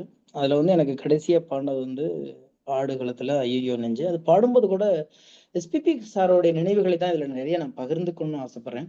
நான் வெளியிலேருந்து பார்க்கும் பொழுது அது உருவத்தால பெரியவராகவும் உள்ளத்தால குழந்தையாகவும் இருப்பார் அவர் எப்போதுமே. அவர் மாதிரி ஒரு நகைச்சுவை உணர்வு யாருகிட்டயுமே இருக்காது. அவ்வளோ ஒரு நட்புத்துவமா பழகுவார். அதாவது ஃப்ரெண்ட்லிங்கிற அந்த நட்புத்துவத்தோட பழகக்கூடியவர். இது முழுக்க முழுக்க ஒரு ஒரு வெற்றிமாறன் சார் கூட உட்கார்ந்து முதல்ல எழுதின முதல் படம் எனக்கும் அவருக்கும். ஏன்னா இதுல ஏற்கனவே வந்து இதற்கு யாத்தை யாத்தை சாங் ஒரு மிகப்பெரிய ஹிட் அடிச்சதுக்கு பிறகு ஒரு மெலோடி பண்ணலாம் அப்படின்னு சொன்னாங்க. இந்த ஐயையோ நெஞ்சு அலையுதுல வந்து எனக்கு என்னன்னா இந்த ஐயையோங்கிற வார்த்தையை எழுத வேண்டாம்னு நான் நினைச்சேன். ஏன்னா ஏற்கனவே பருத்தி வீரல்ல ஐயையோன்னு நான் தான் எழுதினேன். அப்ப நான் வெற்றி சார் கிட்ட என்ன சொன்னேன்னா நான் வந்து பருத்தி வீரல்ல ஒரு மிகப்பெரிய ஹிட் ஆயிருக்கு. ஏன்னா பருத்தி வீரல்ல எல்லா பாட்டும் நான் எழுதியிருக்கேன். அதுல வந்து ஐயையோங்கிற வார்த்தையில ஒரு பெரிய பாட்டு ஹிட் ஆயிருக்கு. அதே வார்த்தை எழுதுனா வார்த்தை பஞ்சம்னு நினைச்சுக்குவாங்க, அப்படி வேண்டாமே அப்படின்னு நான் சொல்லும் பொழுது இல்ல அதுல வந்து ஒரு ஈர்ப்பு இருக்கு, எனக்கு அதை வச்சுதான் ஆரம்பிக்கணும், அந்த வரியில தான் வேணும்னு கேட்டதுனால மீண்டும் ஏற்கனவே எழுதப்பட்ட வரியே மறுபடியும் நான் எழுதுனது வந்து அந்த நேரத்துல எனக்கு சரி ஓகே இயக்குனர் கேட்கிறாரு படத்துக்கு தேவைப்படுது எழுதினாலும் அது மிகப்பெரிய பிரபலமாகும் பொழுது அந்த சின்ன அந்த தயக்கம் வந்து எனக்கு மறைஞ்சு போயிடுச்சு. அது ரொம்ப அழகியலான ஒரு ஒரு பாடல். பாடும் பொழுதே எஸ்பிபி சார் வந்து ரொம்ப ரசனையா அவர் அந்த பக்கம் பாடிட்டு இருக்காரு, நானு ஜிவி சார் எல்லாருமே இந்த பக்கம் உட்காந்து பதிவு பண்ணிட்டு இருக்கிறோம். அப்போ அவர் சொன்னது வந்து இந்த கவிஞர்களுக்கு மட்டும் எவ்வளவு வயசானாலும் காதலை மட்டும் இவ்வளவு அழகா சொன்னா நாங்களாம் என்ன பண்றதுன்னு கலாட்டை பண்ணிட்டு இருந்தாரு. எப்படித்தான் இப்படி எழுதுறீங்கன்னு தெரியல, அப்ப சாக வரைக்கும் நாங்களாம் காதலிக்கு ஏங்கிய சாகணுமாலாம் எங்கள்கிட்ட கலாட்டை பண்ணிட்டு இருந்தாரு. அந்த தருணங்கள் இப்ப எனக்கு அப்படியே கண் முன்னாடி வந்து நின்றுட்டு இருக்கு. அப்படியெல்லாம் இல்லை அப்படின்பது உண்மையிலேயே கவிஞர்கள் கொடுத்து வைத்தவர்கள். எந்த ஒரு காலகட்டத்திலும் ஒரு அழகியலை தன் முன் நிறுத்தி பார்க்கக்கூடிய ஒரு மிகப்பெரிய ஆளுமை உங்கள்கிட்ட இருக்குன்னு சொல்லி எஸ்பிபி ஐயா பாராட்டின விதம் தான் எனக்கு வந்து இன்னைக்கு மனசுக்குள்ள இருக்கு. அதுல எனக்கு ரொம்ப காட்சி படலம் நிறைய பண்ணியிருப்போம். அதுல பாத்தீங்கன்னா திருவிழா கடைகளை போல திணறுறேன் நான் தானே எதிரில நீ வரும்போது அப்படின்னு சொல்லும்போது நம்ம சின்ன வயசுல திருவிழா கடைக்குள்ள நுழையும் பொழுது ஒரு அந்த கடைகள் வந்து எப்ப விழுந்துருமோ யாரு தட்டி விட்டுருவாங்களோன்னு ஒரு பயம் இருக்கும். அந்த மாதிரி பேலன்சிங் அன்பேலன்சிங்ல ஒருத்தர் நிற்கும் பொழுது எதிர்த்த மாதிரி ஒருத்தி வந்தா என்ன நடக்குங்கிறது தான் அந்த பாட்டோடைய அந்த தவிப்பு இருக்கும். அதுல நிறைய வரிகள் ரசிச்சு ரசிச்சு நாங்க இலக்கியவாதிகள் பேசி கொண்டிருந்தது போல. அதே மாதிரி எஸ்பிபி சார் வந்து ரொம்ப ரசனையாகவும் ரொம்ப சிலாகித்தும் சொன்ன வரி பாடும் பொழுதே அதை உணர முடியுதுன்னா இப்படி ஒரு வரியாம்பாரு. அதுல ஒரு வரி எழுதியிருப்போம், ஈரத்துல அணைக்கிற சொகத்தை பார்வையில கொடுத்தாயே கண் சிமிட்டும் தீயே என்னை எரிச்சு புட்ட நீயே. இப்படி வந்து எழுதும்போது வரிக்கு வரி ஒரு காட்சி படலம் விரிஞ்சுக்கிட்டே இருக்கும். நீங்க எந்த வரியை எடுத்தாலும் அந்த பாட்டை பொறுத்த வரைக்கும் அந்த வரி சொல்லும்போது ஒரு காட்சி நம்ம கண்ணு முன்னாடி ஓடிட்டு இருக்கும். அப்படி வந்து எழுதப்பட்ட பாட்டு. அது மிகப்பெரிய ஹிட். இங்க இன்னைக்கும் காதலர்களுக்கு அது வந்து பிரியமான பட்டியலில் இருந்து கொண்டு தான் இருக்கு. இதுக்கு தேங்க்ஸ் சொல்ல வேண்டியது நம்ம வந்து ஜிவி சாருக்கும் வெற்றிமாறனுக்கும் தான். தேங்க்யூ. நம்ம கடைசி பாடல் இன்னொன்னு கேட்டுட்டே இருக்கலாம் போல இருக்கு. ஏன்னா உங்களோட நினைவுகளை வந்து கேட்கும் போது அவ்வளவு இன்ட்ரெஸ்டிங்கா இருக்கு. நேரம் இல்லாத காரணத்தினால இனி ஒரு பாட்டோட முடிச்சுக்கிறேன்.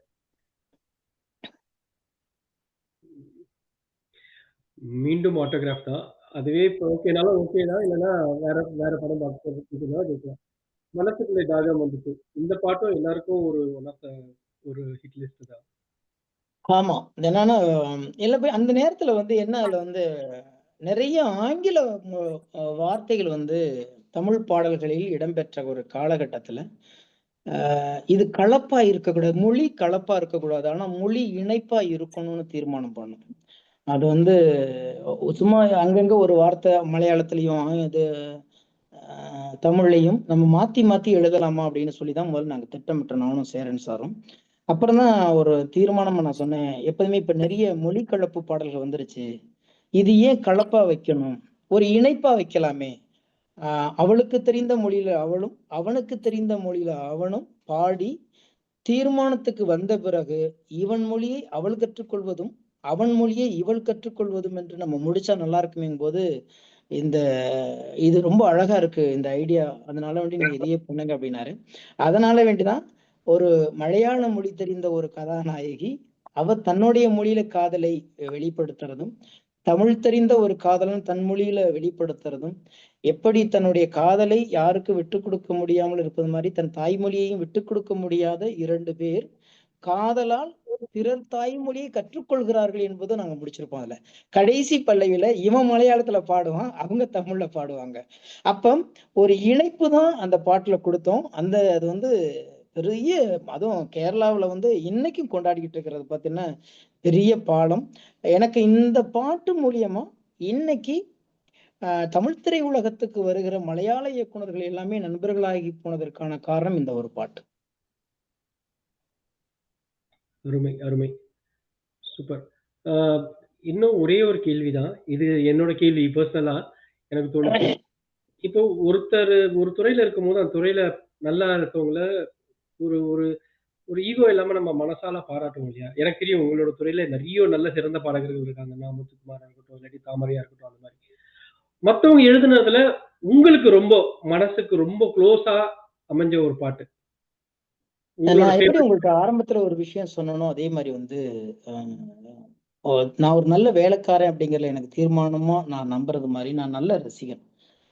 ஒருவரை பாராட்டுவதனால் நான் இறங்கி போவேங்கிற ஒரு எண்ணம்லாம் எனக்கு எப்போதும் இருந்ததே கிடையாது. அந்த வகையில வந்து நமக்கு முன்னவர்கள் என்று எடுத்துக்கிட்டீங்கன்னா எனக்கு முதல்ல பட்டுக்கோட்டை கல்யாண சுந்தரம். காரணம், எல்லாருமே வந்து தன்னுடைய எழுதுகோளில் மையை நிரப்பி எழுதிய போது அவன் மட்டும்தான் வேறுவையை நிரப்பி எழுதி கொண்டே இருந்தான். யாரோ ஒருத்தர் வந்து அழகியலை பற்றி எழுதி கொண்டிருக்கும் பொழுது அழுகையும் வேர்வையையும் அந்த அந்த பிசுப்பிசுப்பின் அந்த வேர்வையின் பிசுப்பிசுப்பையும் பற்றி எழுதியவன் வந்து பட்டுக்கோட்டை.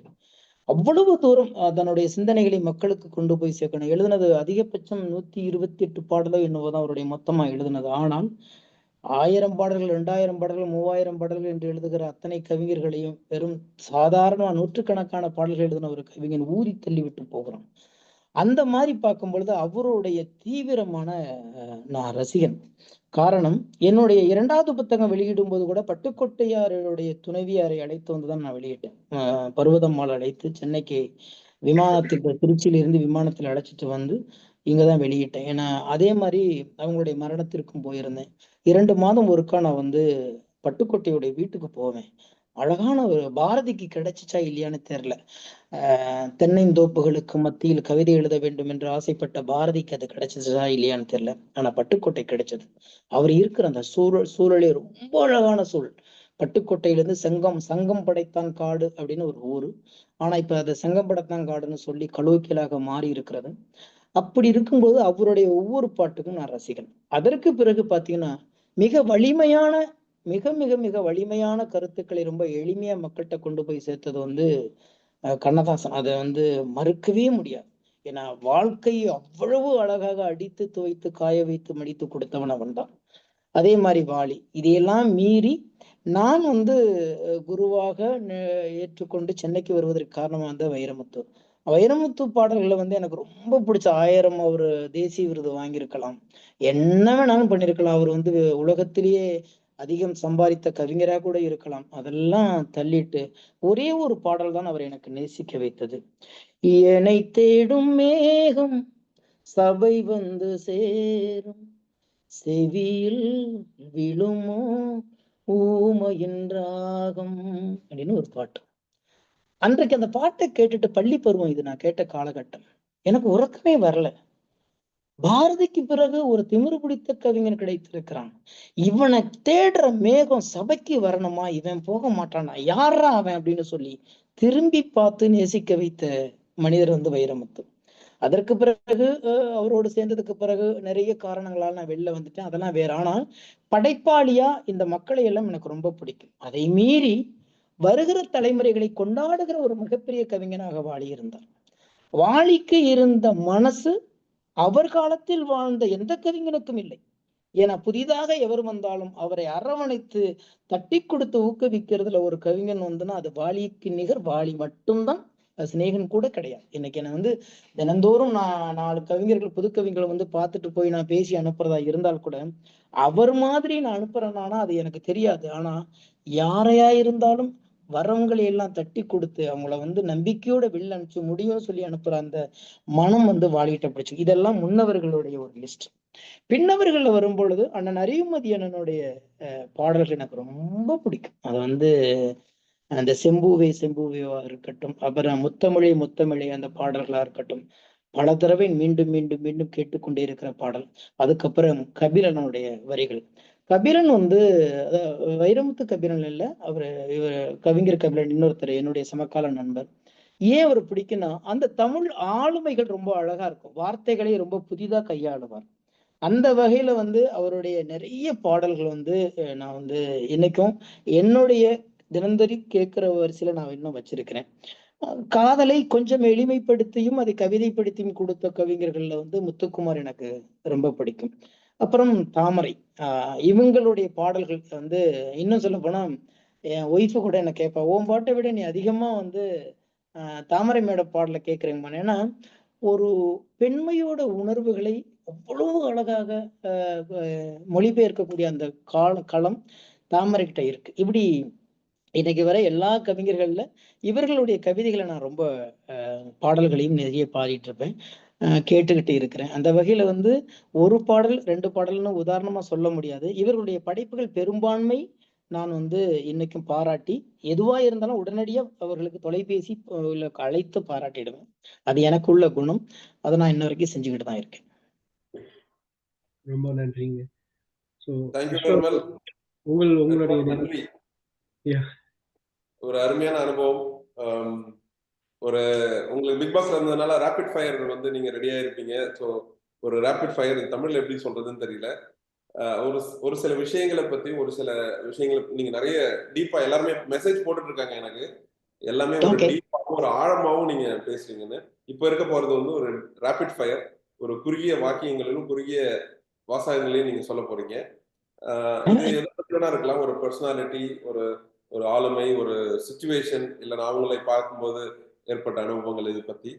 ஸோ நான் ஆரம்பிக்க போறதுக்கு முன்னாடி விஸ்வா ஒரு தேங்க்யூ நோட் மட்டும் ஸ்பான்சருக்கு சொல்லிடலாம். அதான் அது ஆரம்பிக்க முன்னாடி கணேசன் அவர்களுக்கு தான், over to Ganesan to thank our sponsor. So ஸ்நேகனா, நான் கவிஞரனா உங்கள்கிட்ட சொல்ல வேண்டிய ஒரு முக்கியமான விஷயம், உலகத்தில் எதுவுமே ஃப்ரீ இல்லை. ஆனா அவர் டீம்ஸை பொறுத்த வரைக்கும் ஃப்ரீன்னு சொல்றதை விட நாங்கள் வந்து முக்கியமா என்கரேஜ்மெண்ட் அதிகமாக பண்ணணும்னு நினைக்கிறதுனால எங்களுடைய எந்த கான்ஃபரன்ஸுக்கும் எந்த மீட்டிங்க்கும் எங்குமே வந்து நாங்கள் வந்து சார்ஜ் பண்றதே இல்லை. காரணம் என்னன்னா, இது ஒரு பணம் சம்பந்தப்பட்டது இல்லை, இது வந்து ஒரு வேல்யூ சம்பந்தப்பட்டது அப்படின்றதுனால இது ஆரம்பத்துல இருந்தே இதை வந்து உருவாக்கின ஃபவுண்டர்ஸ் யுவா அண்ணா ஆகட்டும், செந்தில் மனோகரன் ஆகட்டும், அவங்க வந்து ஒரு ஸ்டாண்டர்டை செட் பண்ணாங்க.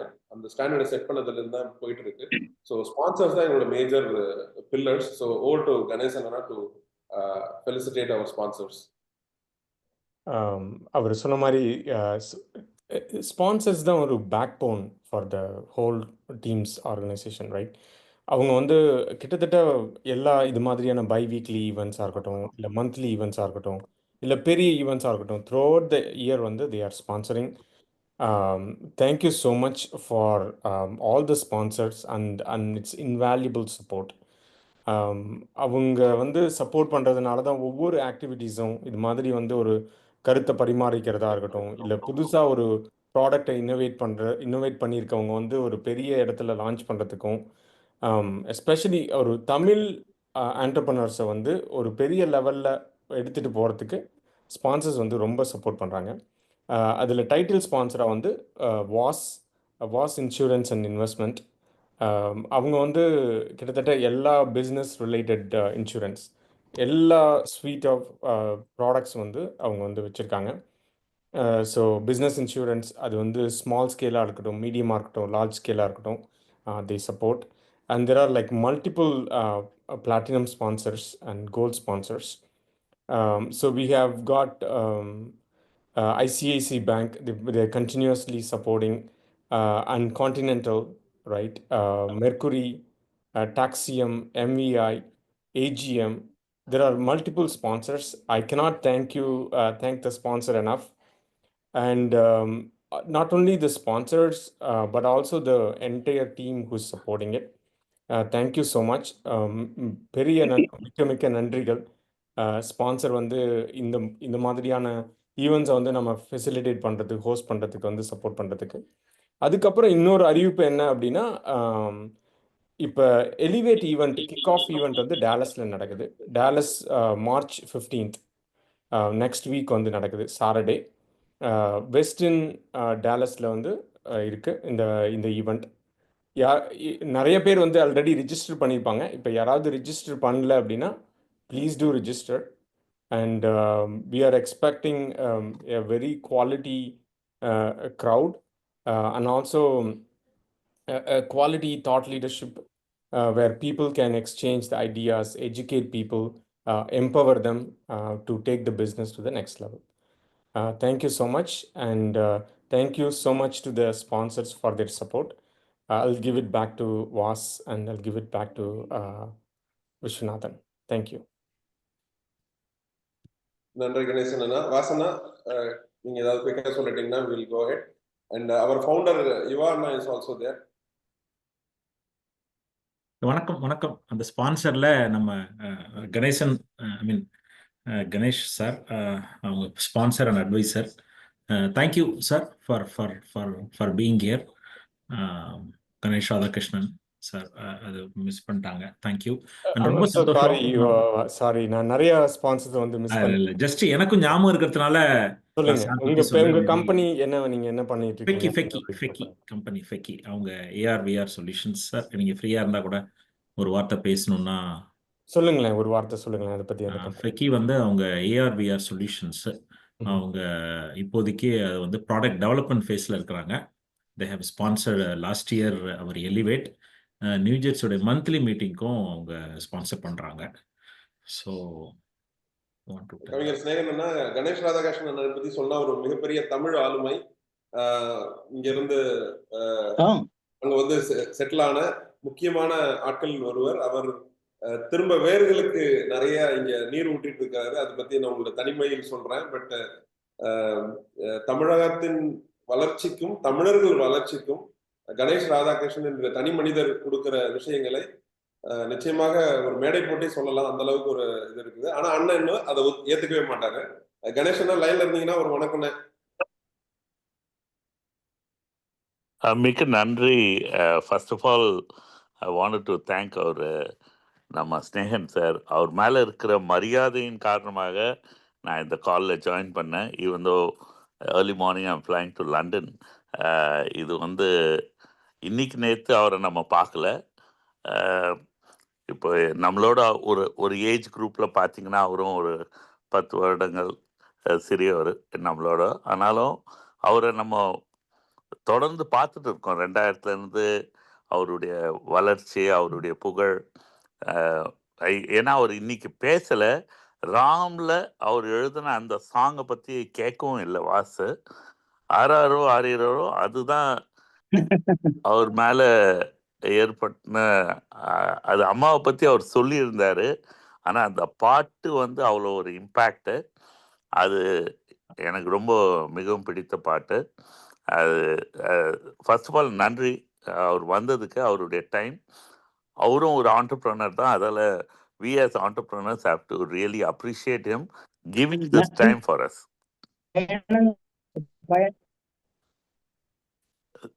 Sorry. பயண நெருக்கடிகளுக்கு மத்தியில் நேரம் ஒதுக்குனது. ரொம்ப ரொம்ப நன்றி Snehan sir. Actually I had been following you. எனக்கும் அவர் கமல் சார்ல ரொம்ப நல்ல நெருங்கிய நண்பர் தான். நீங்க அவரோட ரொம்ப நெருக்கம் தெரியும். பட் டெஃபினட்டா சந்தர்ப்பம் கிடைக்கும் போது நம்ம மீட் பண்ணுவோம். உறுதியா.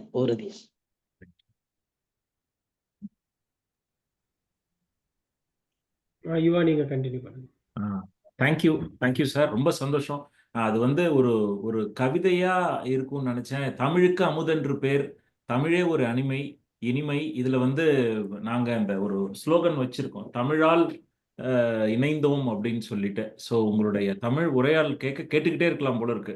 அது வந்து அதுல இன்னொரு விஷயம் நான் பார்த்தது வந்து ரொம்ப ஒரு நேர்மையான ஒரு உரையாடலாகவும், நீங்க உங்களுக்குள்ள எவ்வளோ ஒரு சின்சியரா இருந்திருக்கீங்க அப்படின்னும் எங்களுக்கு ரொம்ப வந்து தெரிஞ்சுது. ஸோ ஒரு வெற்றியாளர், தமிழின பற்றாளர், கவிதை நடையில இந்த இது கேட்டது வந்து ரொம்ப இந்த மாலை நேரத்துல வந்து அப்படி ஒரு it kind of made us our evening very ரொம்ப இனிமையா நீங்க வந்து மாத்திட்டீங்க. ஸோ ரொம்ப நன்றி, மிக்க நன்றி. இல்ல நீங்க அடுத்தது கண்டினியூ பண்ணுங்க. நீங்க ஏதாவது நீங்க கண்டினியூ பண்ணுங்க விஸ்வா. தேங்க்யூ. தேங்க்யூ.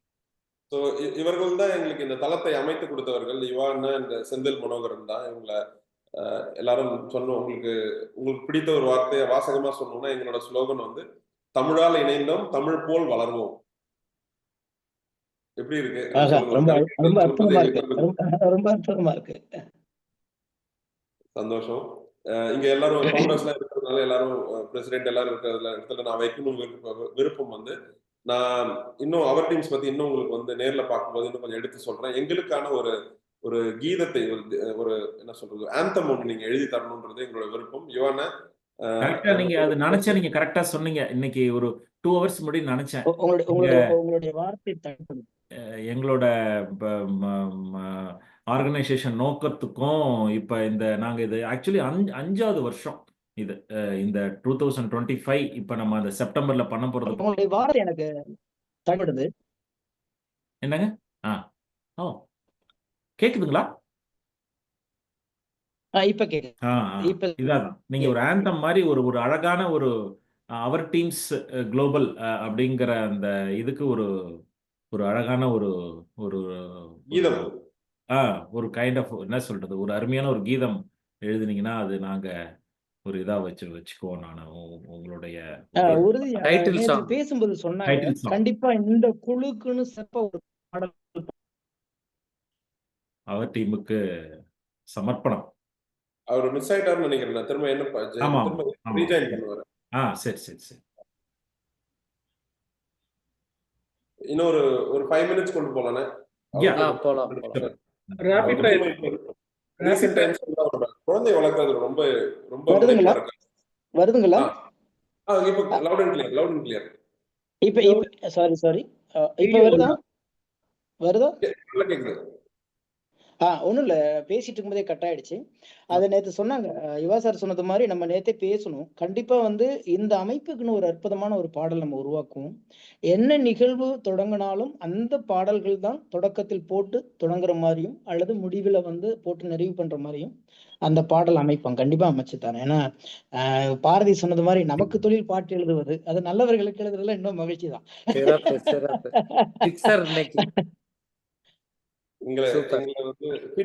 எனக்கும் பர்சனல் லெவல் காதல்ங்கிற வார்த்தை ரொம்ப பிடிக்கும். நீங்க அந்த வார்த்தையை யூஸ் பண்ணீங்க. அது காதலுக்கு வந்து காதல் 3 எழுத்து ரஜினி 3 எழுத்து, சிவாஜி 3 எழுத்து, அது மாதிரி நம்ம சொல்லிக்கிட்டே போகலாம்.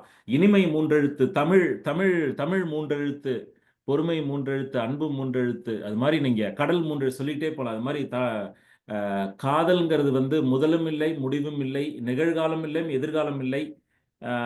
அது ஒரு மாதிரி இனிமே அது ஃபீல் பண்ணாதான் தெரியும். காதலுக்கு காதலியும் தேவையில்லை, காதலனும் தேவையில்லை. சோ காதல்ங்கிற ரொம்ப அற்புதம். பொதுவாகவே நேத்து விஸ்வாசாட்ட பேசின ஒரு விஷயம், காதலை காதல் என்று சொன்னால் கூட தாங்காது, அவ்வளவு மென்மையான ஒரு உணர்வு அது. நீங்க சொல்லவே வேண்டியதில்லை. கண்கள் பார்க்கும், இதயம் கைகோர்க்கும், மனசு நடந்துகிட்டே இருக்குமே தவிர வார்த்தைகள் தேவையற்றது, அலங்காரம் தேவையற்றது, அதிகாரம் தேவையற்றது, அடையாளம் தேவையற்றது. காதல் ஒருபோதும் சத்தமாக சொல்ல வேண்டிய அவசியமில்லாத ஒரு உணர்வு. அது உணர மட்டும்தான் முடியும். உலகத்தில் மிகச்சிறந்த உணர்வுகளில் மெல்லிய உணர்வு காதல். நான் அடிக்கடி சொல்லுவேன், இங்கே காதலை காதலாய் காதலில் காதலித்தவர்கள் காதலில் எத்தனை பேர்? இங்க காதலை காதலாவே பார்க்கறதில்ல, இது ஒரு பொழுதுபோக்கா பார்த்துட்டு இருக்கிறாங்க. ஆனால் காதல் மாதிரி இந்த உலகத்துல கொண்டாடப்பட வேண்டிய ஒன்று உலகத்தில் எதுவுமே இல்லை. காதல் வெறும் ஆணும் பெண்ணுக்கும் படுறது மட்டுமே அல்ல, தொழில் மீதும், மொழி மீதும், படைப்பு மீதும், இடத்தின் மீதும், ஒருவருடைய அன்பின் மீது வருவதும் காதல்ங்கிறது தலைமுறைக்கு சொல்லிக் கொடுக்க வேண்டியதா இருக்கிறது. ரொம்ப அருமை, ரொம்ப அருமை. காதலால் கசிந்துருகி கண்ணீர் உருகி அந்த காதலில் இருக்கிறப்போவே வந்து அது வந்து காதலுக்கு காதலியும் தேவையில்லை, காதலனும் தேவையில்லை, உணர்வு மட்டும்தான் தேவை. உணர்வு இருக்கிறப்பவே நமக்கு வந்து ஒரு இளமையா இருக்கும். காதலுக்கும் இளமைக்கும் 3 எழுத்து. சோ நீங்களும் அந்த இளமையா இருக்கிறீங்க. ஒரு கவிஞரா இருப்பாருன்றத ரொம்ப அழகா மொழி ஆளுமை அழகா இருக்கே. நன்றி நன்றி, தேங்க்யூ. இல்ல அது உங்களை மாதிரி சந்திச்சதா அது இன்னும் வந்து ஊக்குவிக்கப்படுது. அது கண்டிப்பா உறுதியா நிறைய பேசும். ஏன்னா மொழிதான் வந்து எல்லாத்துக்கும், ஏன்னா அடிக்கடி சொல்லுது உண்டு, உலகத்திலேயே மொழி உறவு தான் பெரிய உறவே. அதற்கு வந்து நிறம் தேவையில்லை, ஊரு தேவையில்லை, எல்லையில மொழி தெரியும். நான் வந்து 98ல ஒரு கவிதை எழுதும்போது ஒரு வார்த்தையில் இருந்தேன், தெரியாத மொழிகள் பேசிடும் தேசத்தில் நானும் இருக்கிறேன், தமிழில் வார்த்தை ஒன்றை இசைக்கிறாய் அப்படின்னு முடிச்சிருப்பேன். எனக்கே எந்த மொழியுமே தெரியாத ஒரு தேசத்துல அனாதையா நின்றுட்டு இருக்கும்போது எங்கேயோ ஒரு இடத்துல ஒரு ஒற்றை வார்த்தை தமிழ் கிடைச்ச உடனே ஒட்டுமொத்த உலகமே இது ஏன் உலகம் இல்லைன்னு தோன்றுச்சு அப்படின்னு சொல்லி அந்த கவிதை முடியும் ரொம்ப அழகா. அது மாதிரி மொழி உறவுங்கிறது உங்களையும் என்னையும் இந்த நேரத்துல இவ்வளவு நவீனத்துவத்துல இணைக்க வைத்தது கூட மொழிதான். அதனால அதுக்கு நம்ம நன்றி உணர்வோட இருந்தா போதுங்கிறதான் என்னுடைய பயணம் எப்போதுமே. சார் ஏதோ பேச வந்தீங்க, நான் இடைமறிச்சிட்டேன். இல்ல அது இது சொல்ல வந்த நோக்கம் அதுதான். ரொம்ப வந்து ஒரு ஒரு அந்த நீங்க சொல்ல வந்த கருத்து அது சொல்லுவாங்கல்ல, ஒரு பிசினஸ் மேனுக்கும் வந்து ரீசெட் பண்ணிக்கணும்பாங்க. எவ்ரி 3 months நீங்க வந்து ஒரு வாரம் ஓய்வு எடுக்கணும், இல்ல 3 நாள் ஓய்வு எடுக்கணும், இயர்லி ஒன்ஸ் ஓய்வு எடுக்கணும் மாதிரி. நாங்க இது வரைக்கும் ரொம்ப சீரியஸான டிஸ்கஷன் பண்றப்போ நம்ம மைண்டை ரீசெட் பண்றதுக்கும் ஃப்ரெஷ் பண்றதுக்கும் நம்மளுடைய கலை கிரியேட்டிவிட்டி தூண்டுறதுக்குமே இந்த நம்மளுடைய இந்த உரையாடலும் இந்த நோக்கமும் தொழிலும் சார்ந்து மொழியும் சார்ந்து உரையாடுங்கிறப்ப அது வந்து நமக்கு ஒரு அற்புதமான அமைதியை கொடுக்குது. உண்மைதான். மனசுக்கு ரொம்ப ஒரு அமைதியை கொடுக்குது. நன்றி. Please continue. தேங்க்யூ. குயிக்கா போயிடுறேன்னா நன்றி யுவன். ஒரு ராபிட் ஃபயர். ஸோ நான் ஏற்கனவே சொன்ன மாதிரி ஒரு சில ஆளுங்கள் பத்தியும் ஒரு சிச்சுவேஷன் பத்தியும் ஒரு விஷயங்களை பத்தி கேட்க போறேன். எவ்வளவு சுருக்கமாக உங்களால் தமிழ்ல சொல்ல முடியுமோ சொல்லுங்க. பத்மஸ்ரீ, உலகநாயகன் கமலஹாசன். அன்பே சிவம். இளையராஜா, இசைஞானி இளையராஜா. இசைக்கென்று அவதரித்தவன். எஸ்பிபி.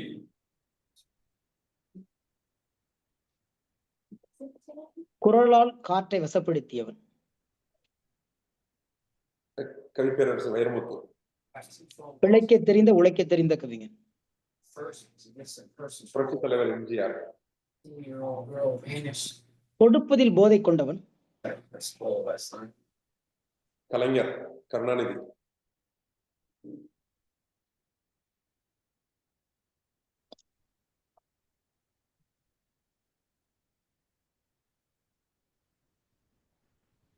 தமிழ் மீது சவாரி செய்தவர். புரட்சி தலைவி அம்மா. செல்லப்பிள்ளை நீங்க எல்லாரும் தெரியும்.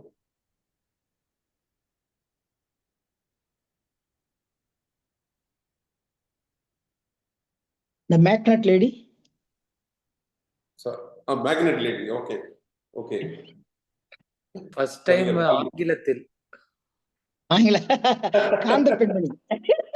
அதுதான் எனக்கும் ஆச்சரியம். காந்த பெண்மணி. அந்த பெண்மணி. ஓகே. வாலி.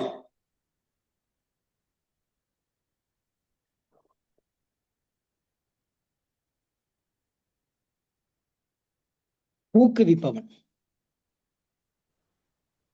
திருமதி கன்னிகா ஸ்நேகன். காதல். ஒரே வார்த்தையிலேயே முடிச்சிட்டீங்க. அதோட கண்டினியூட்டி தான் கண்டிப்பா கேட்க வேண்டியது. காதல் கவிதை.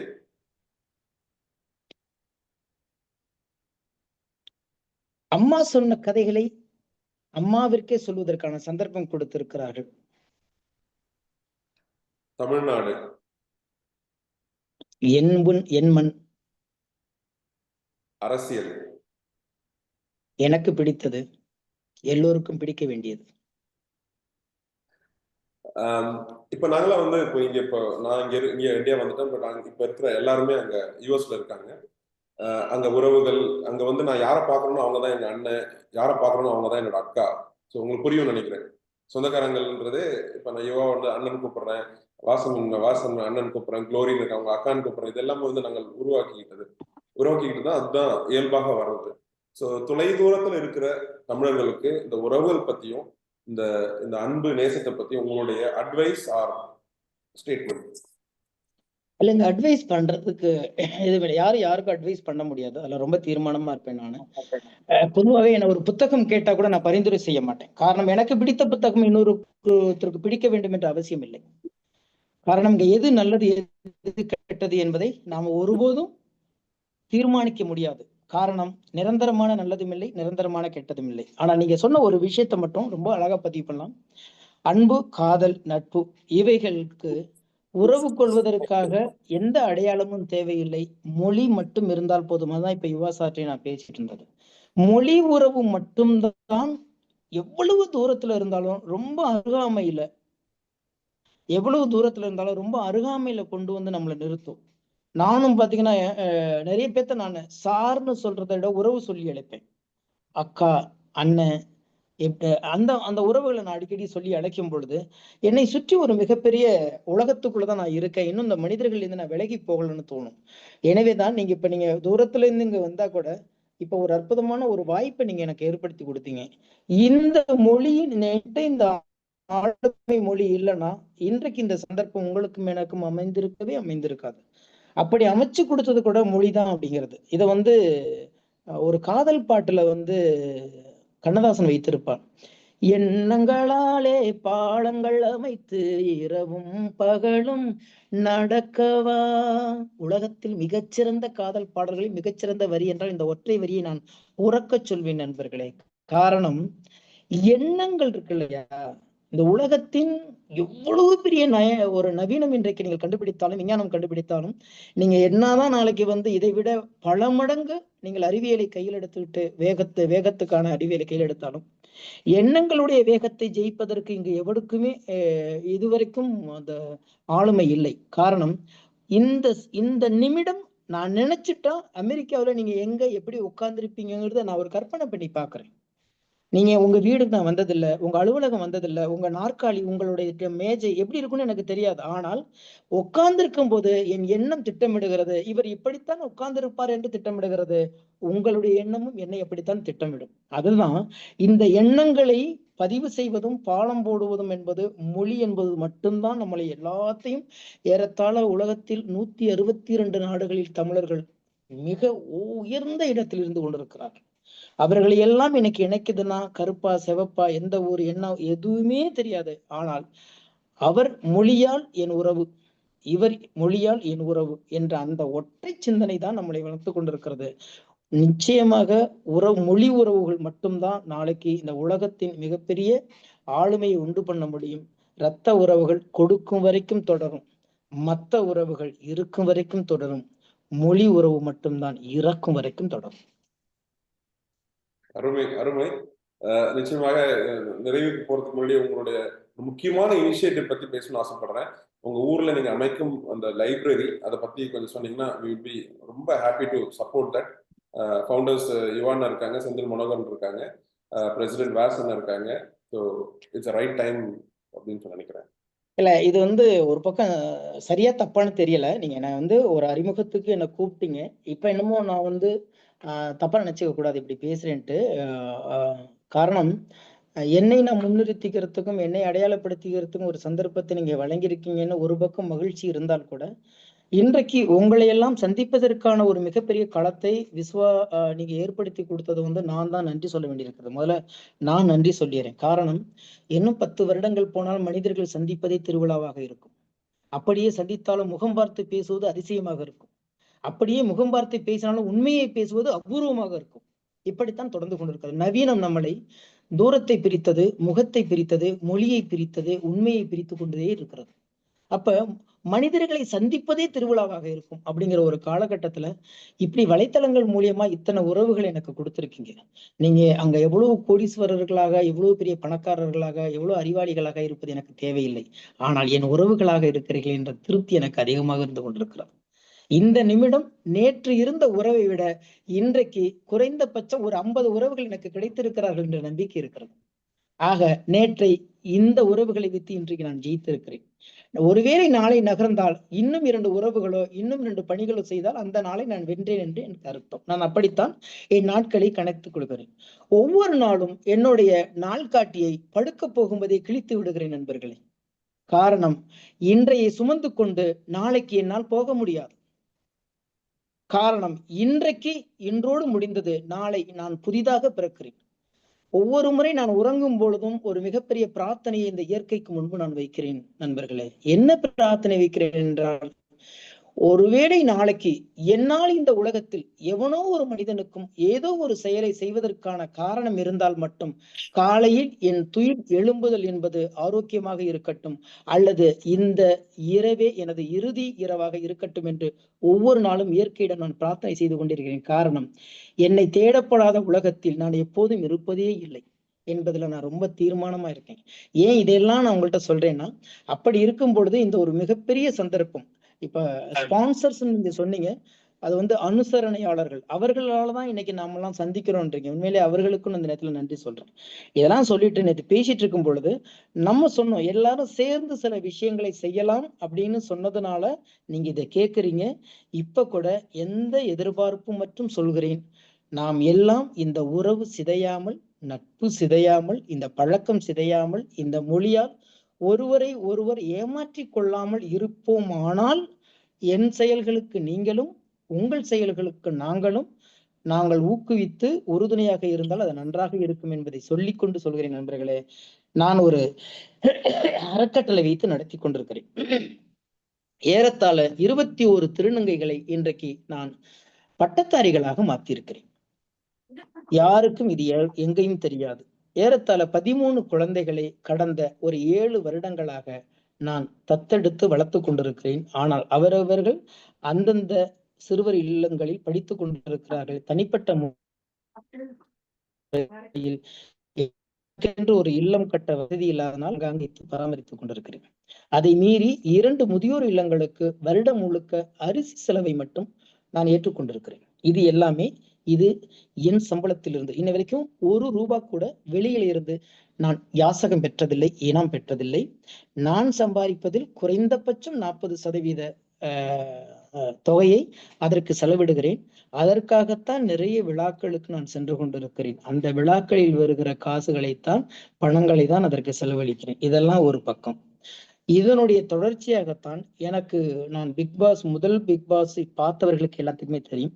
ஒருவேளை இந்த பிக் பாஸில் நீங்கள் வென்றால் என்ன செய்வீர்கள் என்று கேட்டபோது, என் ஊரில் ஒரு நூலகம் கட்டுவேன் என்று சொன்னேன். ஆனால் வெற்றி பெற முடியவில்லை. ஆனாலும் சொன்னதை நிறைவேற்றியாக வேண்டும் என்று கொஞ்சம் கொஞ்சமாக என் சம்பாரியத்தில் என்னுடைய வாழ்வியலுக்கு போக மீதியை சேகரித்து ஒரு இடத்தை மட்டும் இப்பொழுது வாங்கிவிட்டேன். அந்த இடம் வாங்கிய பிறகு அதில் ஒரு வளாகம் கட்ட வேண்டும் என்று எனக்கு நீண்ட நாளாக ஒரு ஆசை. அந்த வளாகம் என்பது வெறும் நூலகமாக மட்டும் இருந்துவிடக் கூடாது என்பதற்காக அது பன்முகை பயன்படுகிற ஒரு தளமாக இருக்கணுங்கிறது நான் ரொம்ப தீர்மானமா இருக்கேன். என் கிராமம் தஞ்சாவூர் மாவட்டத்தில் புது கரியப்பட்டிங்கிற ஒரு குக்கிராமம். என் கிராமத்தை சுற்றி குறைந்தபட்சம் ஒரு 50 கிராமங்கள் இன்னும் ஓட்டு வேயாத வீடுகளும் கூரை வீடுகளும் இருக்கிற கூரை வீடுகளும் இருக்கிறதுனால அவர்களுக்கு அங்க உள்ள குழந்தைகள் படிப்பதற்கான, அதாவது பரீட்சை நேரத்தில் தேர்வு நேரத்தில் படிப்பதற்கான ஒரு இடம் கூட இல்லாத ஒரு சூழல் இன்றைக்கு இருந்து கொண்டிருக்கிறது. ஏனென்றால் நான் இருந்த காலத்திலிருந்து அப்படித்தான் இருக்குது. இப்போது கொஞ்சம் மாறி இருக்கிறதே தவிர முழுமையாக மாறவில்லை என்பதால் அந்த வளாகத்தில் ஒரு 2 தளம் அமைத்தது, 3, அதாவது இன்னும் தரைத்தளத்தோடு சேர்த்து 3 தளமாக அமைக்க வேண்டும் என்ற ஆசை. அந்த தரைத்தளம் என்பது நம்மளுடைய கலைகள், பாரம்பரிய கலைகள், ஏறத்தாழ நம்மளுடைய தமிழர்கள் கலைகள் ஒரு 1000க்கு மேற்பட்ட கலைகள் இருந்தது. இப்போது 15 16 இருக்கிறது. அதில் வெறும் 5 கலைகளையோ 6 கலைகளே தான் இன்றைக்கு எல்லா மேடைகளையுமே நம்ம நிறைவேற்றி கொண்டிருக்கிறோம். ஆனால் அதை கத்து தருகிற தலைமுறைகளும் காலத்தோடு கரைந்து கொண்டிருக்கிறார்கள். அவர்கள் இருக்கும் பொழுதே அடுத்த தலைமுறைகளுக்கு அந்த கலைகளை கற்றுக் கொடுக்கிற ஒரு இடமாக தரைத்தளம் இருக்க வேண்டும். ஒவ்வொரு சனி ஞாயிறுகளிலும் யாரு வேண்டுமென்றாலும் நம் பாரம்பரிய கலைகளை கற்றுக்கொள்ளலாம் இலவசமாக. அதற்கு அந்த தரைத்தளத்தை நான் பயன்படுத்த வேண்டிய ஒரு சூழலுக்கு அதை கட்டமைத்திருக்கிறேன்.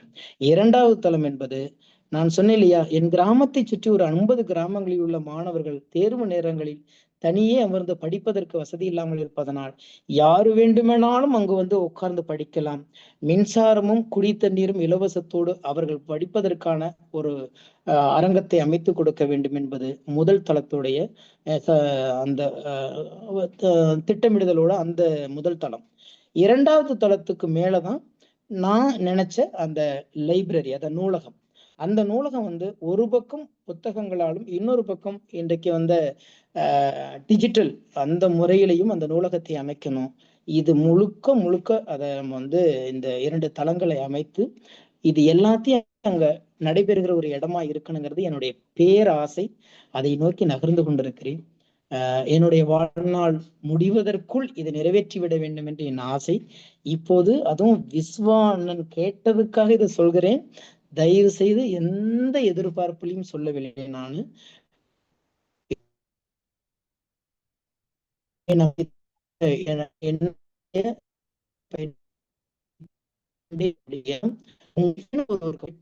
நான் பிழை செய்து விட்டேன் என்று எனக்கு தோன்றும். அப்படி வேண்டாம். ஆனால் என் செயல்பாடுகளுக்கு உங்கள் ஊக்கம், உங்கள் நம்பிக்கை கூட இருக்கிறேன் நாங்க அப்படிங்கிற அந்த ஒற்றை வார்த்தையே பல கோடி ரூபாய்க்கு எனக்கு சமம் என்பதால் இதை உங்களிடம் பகிர்ந்து கொள்வதை மகிழ்ச்சி அடைகிறேன். காலம் இது எல்லாம் மீறி சரியான திட்டமிடல் இது காலம் திட்டமிட்டபடி நடத்தி கொடுக்கும் என்ற நம்பிக்கை இருக்கிறது. மீண்டும் சொல்கிறேன், களம் எல்லோரும் கைகோர்த்து உங்களோடு நானும் இன்னும் நீங்களும் சேர்ந்து இணைந்து நடப்போம். காரணம் இன்றைக்கு நிஜமாக இருக்கிறது. இன்னும் 1 மணி நேரம் கழித்து நிஜம் என்பதில் எனக்கு நம்பிக்கை இல்லை. காரணம் இந்த நிமிடத்தை நேர்மையாகவும் அன்பாகவும் காதலோடும் மனிதநேயத்தோடும் வாழ்ந்துவிட்டு போக வேண்டும் என்பதில் நான் தீர்க்கமாக இருக்கிறேன். நீங்களும் அப்படி இருப்பீர்கள் என்று நம்புகிறேன். பெரிய ஒரு என்ன சொல்றது, ஒரு 100 புத்தகங்களை படித்தது போல என் ஃப்ரெண்ட் ஒருத்தவங்க அடிக்கடி சொல்லுவாங்க, 1000 புக்கு படிக்கிறத விட 1000 புக்கு படிச்சவங்களை மீட் பண்ணணும் அப்படின்னு சொல்லுவாங்க. நீங்க எவ்வளவு 1000 புத்தகங்கள் படிச்சிருக்கீங்கன்னு தெரியல. இந்த நாங்க ஸ்பெண்ட் பண்ண இந்த மணி நேரங்கள் எங்களுக்கு ரொம்ப ஒரு முக்கியமான ஒரு பெரிய படிப்பினைகளையும் யுவானா சொன்னா எனக்கு கோர்வையா சொல்வாரு. எனக்கு அந்த கோர்வையா வரல, கொஞ்சம் திகைப்புலையும் கொஞ்சம் அவங்கள மீட் பண்ணும்போது இருந்த அந்த எமோஷனல் ஒரு இதுலயும் தான் இருக்கேன் இப்ப நான். ஸோ நன்றி கூறி உங்களை விடைபெற அளவுக்கு நீங்க எங்கள்கிட்ட இருந்து விடைபெற போறதில்லை. உங்களை நாங்கள் விடுவதாக இல்லை, நீங்களும் எங்களை விட மாட்டீர்கள் எனக்கு நன்னா தெரியும். ஸோ ஓவர் டு சீனி. இது நிச்சயமா எல்லா ஸ்பீக்கருக்கும் பேசுற அந்த ஓட் ஆஃப் தேங்க்ஸ் மாதிரி இருக்காது. ஏன்னா நீங்க எங்களுக்கு கூட கலந்துட்டதாக நாங்க நினைக்கிறோம். யுவான் எல்லாம் அதையே ஃபீல் பண்றாங்க. நிறைய பேர் எனக்கு மெசேஜ் பண்ணிட்டே இருக்காங்க. உங்களுக்கு அந்த மெசேஜ் எல்லாம் நான் தனித்தனியா அனுப்பி வைக்கிறேன். ஸோ இன்று எங்களுடன் நீங்க கலந்துக்கிட்டதுக்கு ரொம்ப மிக்க மகிழ்ச்சி. நன்றின்ற ஒரு வார்த்தையால எங்களை சொல்ல முடியல. ஓவர் டு சீனி ஃபார் நோட்ஸ் பிஃபோர் வி. அவர் நம்மளோட நியூஜெர்சி பிரசிடென்ட். அவரும் ஒரு முக்கியமான ஒரு தொழிலதிபர். அண்ட் சீனிக்கு அப்புறம் நிர்மல் நன்றி உரை வழங்குவார். உங்க கூட பேசுனதுல ரொம்ப சந்தோஷம். நன்றி நன்றி. பேசுங்க சீனி சார், பேசுங்க. ஓகே சீனி. சீனி இருக்கீங்களா? ரூபா சீனி மன்னிக்கணும். வணக்கம் சீனி சார். ஸ்ரீனி டிராப் ஆயிட்டாருன்னு நினைக்கிறேன். ஐயோ sorry. Okay Nirmal, over to you Nirmal. Go ahead. இல்ல கணபதி சார், வணக்கம் நிர்மல் சார், கணபதி சார் நம்மளுடைய இப்போ லாஸ்ட் இயர் 2024 தேசிய தலைவர், நேஷனல் பிரசிடென்ட் சார். நீங்க நன்றி. இல்ல முருகப்பன், செந்தில் மனோகரன் இருந்தா நீங்களும் ஹலோ சொல்லுங்க. செந்தில் மனோகரன். இன்னைக்கு வந்து எங்களோட நார்மல் மீட்டிங்கை விட இது ஒரு டிஃப்ரெண்ட்டான இதுங்க.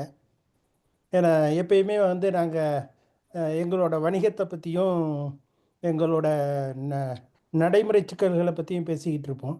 இன்றைக்கி டோட்டலாக ஒரு டிஃப்ரெண்ட்டான பிளாட்ஃபார்மில் வந்து எங்கள் மொழியை பற்றி பேசுகிறதுல ரொம்ப மகிழ்ச்சி இது இருக்கும். நாங்கள் எல்லாருமே உங்களை மாதிரி நீங்கள் உங்களோட நிறைய பேட்டிகளை பார்த்துருக்குறேன். உங்களோட காட்டுப்பயலை வந்து எனக்கு மிக பிடித்தமான ஒரு பாடல். பிழைப்புக்காக எங்களோட ஆணிவேரிலிருந்து இடம்பெயர்ந்து இங்கே வந்து நாங்கள் வாழ்ந்து கொண்டிருக்கிறோம். இன்னைக்கு என்ன உயரத்தை தொட்டாலும் எல்லாருமே வந்து ஒரு காலத்தில் வந்து எங்கள் பாதையில் கூழாங்கற்களையும் நெருஞ்சி முட்களையும் கடந்து தான் வந்திருக்கிறோம். இன்னைக்கு இந்த உயரம் தொட்டிருக்கிறோம்னு கேட்டால் அந்த கடந்த கால வாழ்க்கையில் வந்த இதை வந்து இன்னும் மறக்காமல் இருக்கிறது தான். எங்களுக்கு இங்கே வந்து உறவுகளை விட மொழியால் உள்ள தொடர்பு தான் ரொம்ப முக்கியமானது. அந்த உறவுகளை வச்சுக்கிட்டு தான் நாங்கள் இன்றைக்கி இங்கே வாழ்ந்து கொண்டிருக்கிறோம். எந்த விழாவானாலும் சரி, எந்த ஒரு பண்டிகை தினமானாலும் சரி, நாங்கள் இங்கே வந்து எங்களுக்கு வந்து ஒருத்தர் இல்லை, ஒரு குடும்பம் இல்லை, 2 குடும்பம் இல்லை, ஆயிரக்கணக்கான குடும்பங்கள் ஒன்று சேர்ந்து வந்து நாங்கள் கொண்டாடிக்கிட்டு இருக்கிறோம். இந்த தொழில் முனைவர் அமைப்பும் கூட, டீம்ஸ் கூட வந்து அந்த மாதிரியான ஒரு அமைப்பு தான் நாங்கள் வந்து இன்றைக்கி இது பண்ணிகிட்டு இருக்கிறோம். இன்றைக்கி உங்களோட உரையாடலில் வந்து நாங்கள் வந்து திளைத்து போயிட்டுருக்குறோம். மிக்க நன்றி. உங்களை சந்தித்ததில் நாங்கள் மிக்க மகிழ்ச்சியோட இது பண்ணுறோம். நன்றி சார். நன்றி. Thank you Ganapathi sir. Snehan sir, நான் ஒரு கேள்வி கேட்க வாய்ப்பே கொடுக்க மாட்டேங்கிறாங்க. ஒரு கேள்வி 2 கேள்வி கேட்டுட்டுங்களா? சார், நீங்க 2001 வந்துட்டு தோளா பாட்டு எழுதுறீங்க. அது வந்துட்டு ஒரு பெண்களுக்கு பிடித்தமான பாடல். எப்படி தோளான்ற ஒரு கூப்பிடணும் அப்படின்றதுக்கே ஒரு புது இது. 2 இயர்ஸ் ஃபாஸ்ட் ஃபார்வர்ட் பண்ணி இந்த சாமி படத்துல கல்யாணம் தான் பாட்டு எழுதிட்டீங்க. எப்படி இது ஒரு சர்ச்சையை கிளப்புன்றது உங்களுக்கு தெரியாதா? இது ஒரு கான்ட்ராஸ்டான ஒரு சாங்ஸ் 2 எழுதினீங்க. பட் அடுத்து வந்து இப்ப சமீபத்துல மும்மொழி கொள்கை தமிழ்நாட்டுல ரொம்ப பரவலா இருக்கு. அதை பத்தி உங்க கருத்து? அவ்வளவுதான் சார். இதை நீங்க பாருங்க. சர்ச்சைக்குரிய கருத்து வேண்டாம். ஒரு சின்ன வேண்டுகோள், ஒரே ஒரு சின்ன வேண்டுகோள். அரசியல் கருத்துக்களும் சர்ச்சைக்குரிய கருத்துக்களும் தவிர்க்கவும்.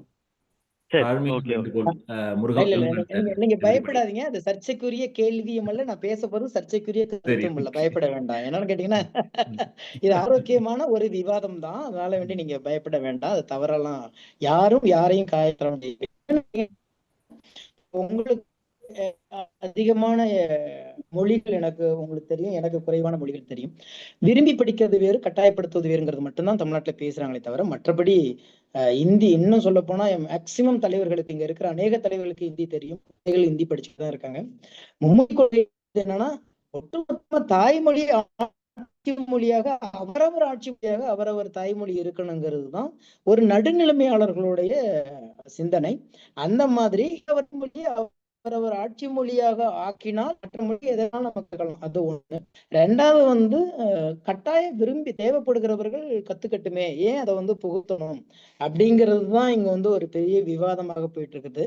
அதனால வேண்டி இது வந்து அரசு சம்பந்தப்பட்டது. உங்க சொன்ன மாதிரி அரசாங்கம், 2 அரசாங்கங்கள் உட்கார்ந்து அவரவர் அடையாளங்களை தொலைத்து விடக்கூடாது, எவருடைய அடையாளத்தையும் எவர் மீதும் புகுத்தி விடக்கூடாதுன்ற அந்த பகுத்தறிவு இருவருக்கும் இருந்தால் மட்டும்தான் இது ஒரு தீர்க்கமான ஒரு முடிவுக்கு வர முடியும்.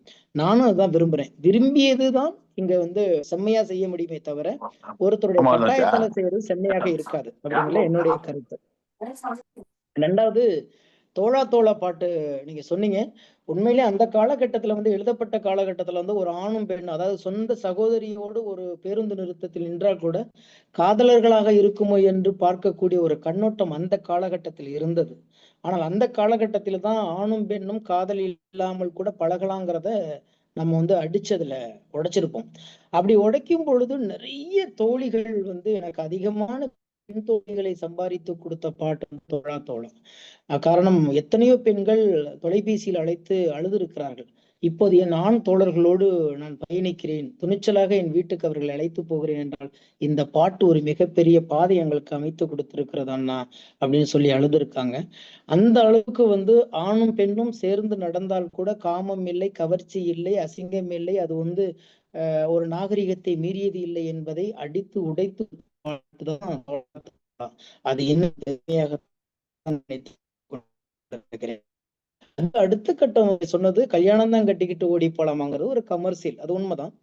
சர்ச்சை வரும் என்று தெரியும். ஆனா இவ்வளவு பெரிய சர்ச்சை வரும் என்று எனக்கு தெரியாது. காரணம், இன்னும் சொல்ல போனீங்கன்னா அந்த பாட்டு ரொம்ப சைவமான பாட்டு. அவங்களுக்கு எல்லாம் ஆச்சரியமா இருக்கும். எந்த இடத்துலயுமே நான் கட்டளை இடல, கட்டிக்கங்க பெத்துக்கங்க ஓடி போங்கன்னு சொல்லல. கட்டிக்கலாமா பெத்துக்கலாமா ஓடி போகலாமான்னு கேள்விதான் கேட்டோம். சரிங்களா? அதனால வேண்டி அது ஒருத்தரை கட்டாயப்படுத்தி இழுப்பது இல்லை. அப்படியே கட்டாயப்படுத்தி ஒரு பாடல் சொன்னதுனால இந்த சமூகம் அதை கேட்டுதான் இன்னைக்கு தெரிந்திருக்குன்னா, பட்டுக்கோட்டையும் கண்ணதாசனும் வாலியும் வைரமுத்தும் இந்த சமூகத்துக்கு எழுதி தீர்த்ததை எல்லாம் இந்த சமூகம் கேட்டிருந்தால் இன்னும் பாடல்கள் மூலம் பெரிய புரட்சியை நம்ம சந்திச்சிருக்கலாம், பெரிய மலர்ச்சியை சந்திச்சிருக்கலாம். ஆனால் அப்படி பாடல்களை கேட்டு திருந்தும் சமுதாயம், பாடல்களை கேட்டு அழிந்து போகும் சமுதாயம் என்று சொல்வதில் எனக்கு உடன்பாடு இல்லை. இரண்டாவது, நான் சினிமாவில் இருக்கிறேன். நான் ஒரு மிகப்பெரிய பலசரக்கு கடை வைத்திருக்கிறேன். சினிமாவை பொறுத்த வரைக்கும் என் கடைக்கு யாருக்கு என்ன வேண்டுமோ கேட்கும்போது கொடுப்பதுதான் தர்மமே தவிர தரமாட்டேன் என்று சொல்வது தர்மம் அல்ல. எனவே என்னை பொறுத்த வரைக்கும் சினிமாவில் நான் வேலைக்காரன். கேட்பதை கொடுப்பதுதான் என்னுடைய பணி. அந்த வகையில தான் நான் பாடல்களை பாகுபாடு இல்லாமல் படைப்புக்கு என்ன தேவையோ, படைப்பாளிக்கு என்ன தேவையோ அதை நான் கொடுத்து கொண்டிருக்கிறேன். சூப்பர் சூப்பர், நன்றி. நம்ம ஆக்சுவலா நம்ம சொன்ன ஆல்மோஸ்ட் ஒரு அரை மணி நேரம் அதிகமா போயிடுச்சு. ரொம்ப ஆக்சுவலா இதுல நான் ஓட் ஆஃப் தேங்க்ஸ் என்ன சொல்ல சொன்னாங்க. சாரி, என்னோட கேமராவை நான் இப்போதான் டிசேபிள் பண்ணி அது என் மனைவியோட லேப்டாப்ல இருந்து கடன் வாங்கி மாட்டியிருந்தேன். அது கொடுக்க வேண்டிய கட்டாயம் என்னால கொடுத்துட்டேன். இன்னொன்னு, எனக்கு இதை நன்றின்னு சொல்லி முடிக்கிறத விட நட்புன்னு சொல்லி அதுக்கு ஒரு கம்மா போட்டு ஆரம்பிக்கணும்னு நினைக்கிறேன். அதை ஒரு புள்ளியா வச்சுட்டு நம்ம இந்த இடத்துல முடிச்சிட்டோம்னு வச்சுக்கோங்களேன், இதோட முடிஞ்சிடும். இது தொடர போகும் நட்பு. நீங்க சொன்ன அந்த காதலுக்கான ஒரு நட்பு. ஸோ அவர் டீம்ஸோட நமக்கு இருக்க போகும் நட்பு. ஸோ அதனால அந்த நட்புன்ற 3 வார்த்தையோட நட்பாய் இப்போ தற்காலிகமாக பிரிவோம் வேணா சொல்லலாம். எனக்கு தெரியல, அதான் உங்க அளவுக்கு எனக்கு தமிழ் இருந்தாலும் அது ஏதோ சொல்லணும்னு தோணுச்சு.